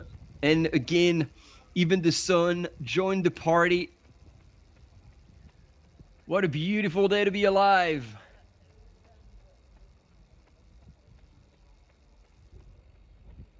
I'm really impressed. Not that she was ever showing any sign of weakness, but the way she is wrapping up her 111 Ks. We're talking like over 13 hours of racing. And absolutely crushing it. There you go, another 3 right-hand turns, and she'll be on the track, on the turf, and across the line. Tell you what, they better give the speakers a heads up and spread that banner across the line, because she would have deserved every bit of attention.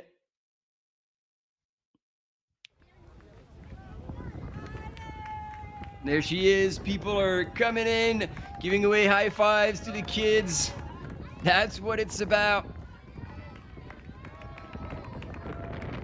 Ladies and gentlemen, your 2025 winner in the 111 kilometers of this special edition of the Swiss Canyon Trail, the 30th anniversary. Please welcome Ariane Willem. Ah, yes, they are ready. Look at that. Perfect. That makes me happy.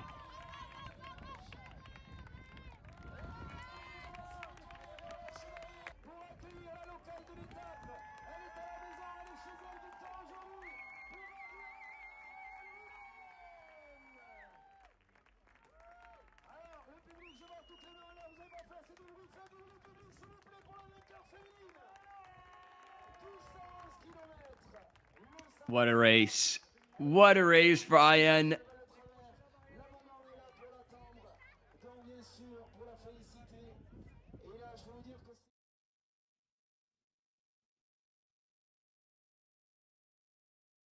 And I hope we're going to get a bit of interview with Ariane just to get her thoughts on how that day unfolded for her.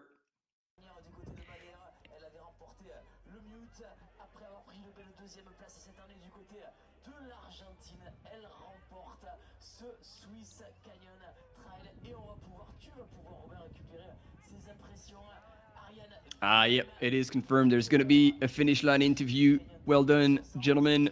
I think it's going to be Robin who will be carrying on this interview.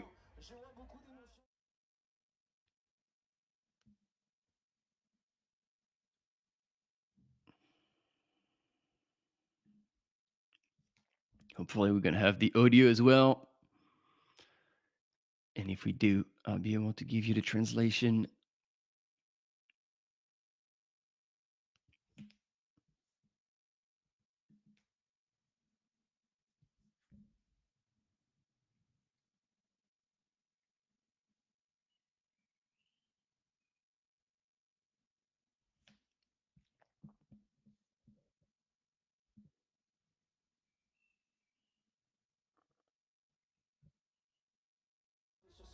Sur tous ces sentiers ici du Val de Travers. Alors avec les copines justement qui m'ont ravitaillé, on est bien pris du côté du Suchet,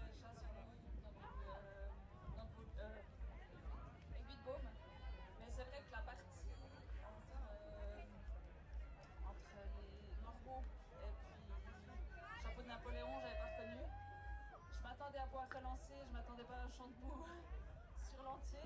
Donc là, c'était un peu la mauvaise surprise, mais sur le reste du parcours, j'adore. Et c'est des coins où pour une balade ou pour un entraînement, ça fait toujours plaisir. Et à mon avis, tu as peut-être redécouvert même des parties que tu connaissais. All right, so she had been out on the course and checked out a lot of it, but she was still surprised some of the sections that he hadn't seen, and she wasn't expecting so much mud.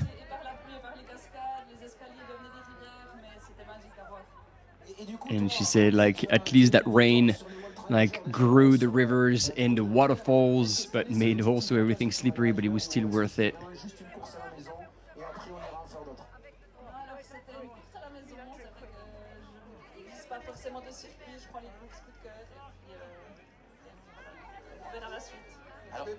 So she wasn't actually trying to compete in the World Trail Major, but now she's taking the win. She says, like, oh, we'll see what will be next this season.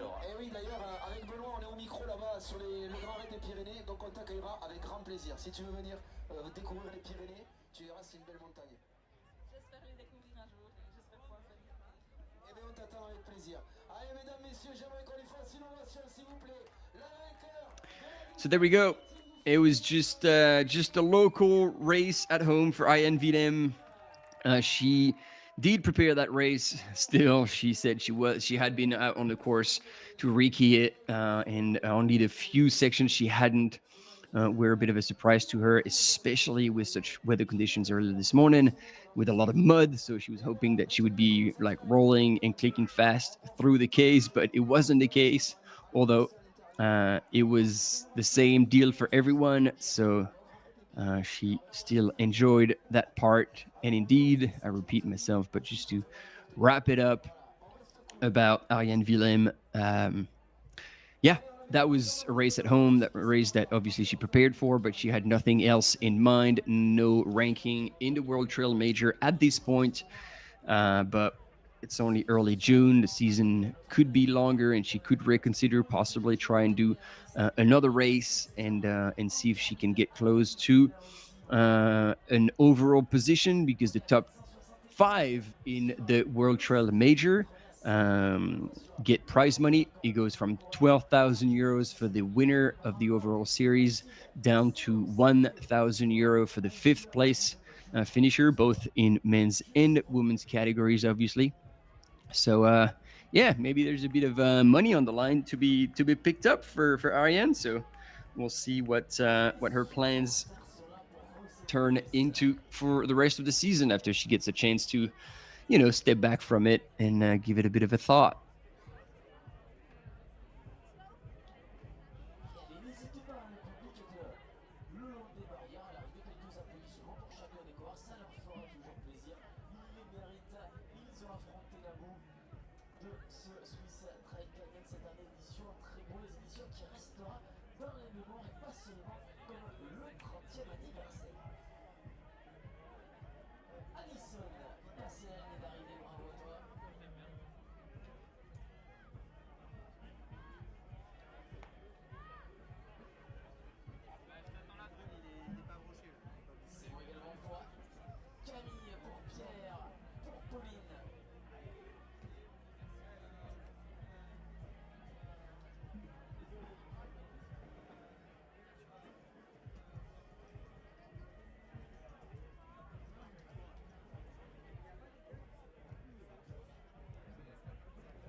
Team, this is it. I'm being told that we're gonna be wrapping up shortly. We did wait for the first woman in the 111Ks, but we've already gone way over what was needed, and we ran out of cam runners on the field. They all came home, as you could see and hear. They've run already a whole lot of time.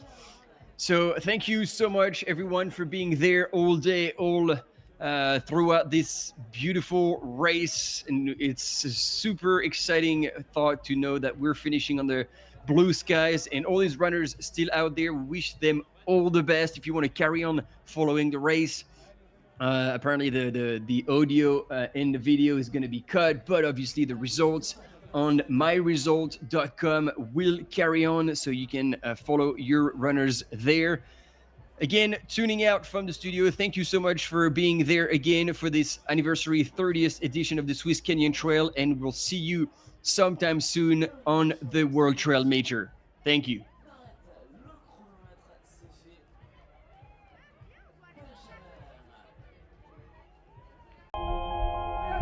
Swiss Kenyan!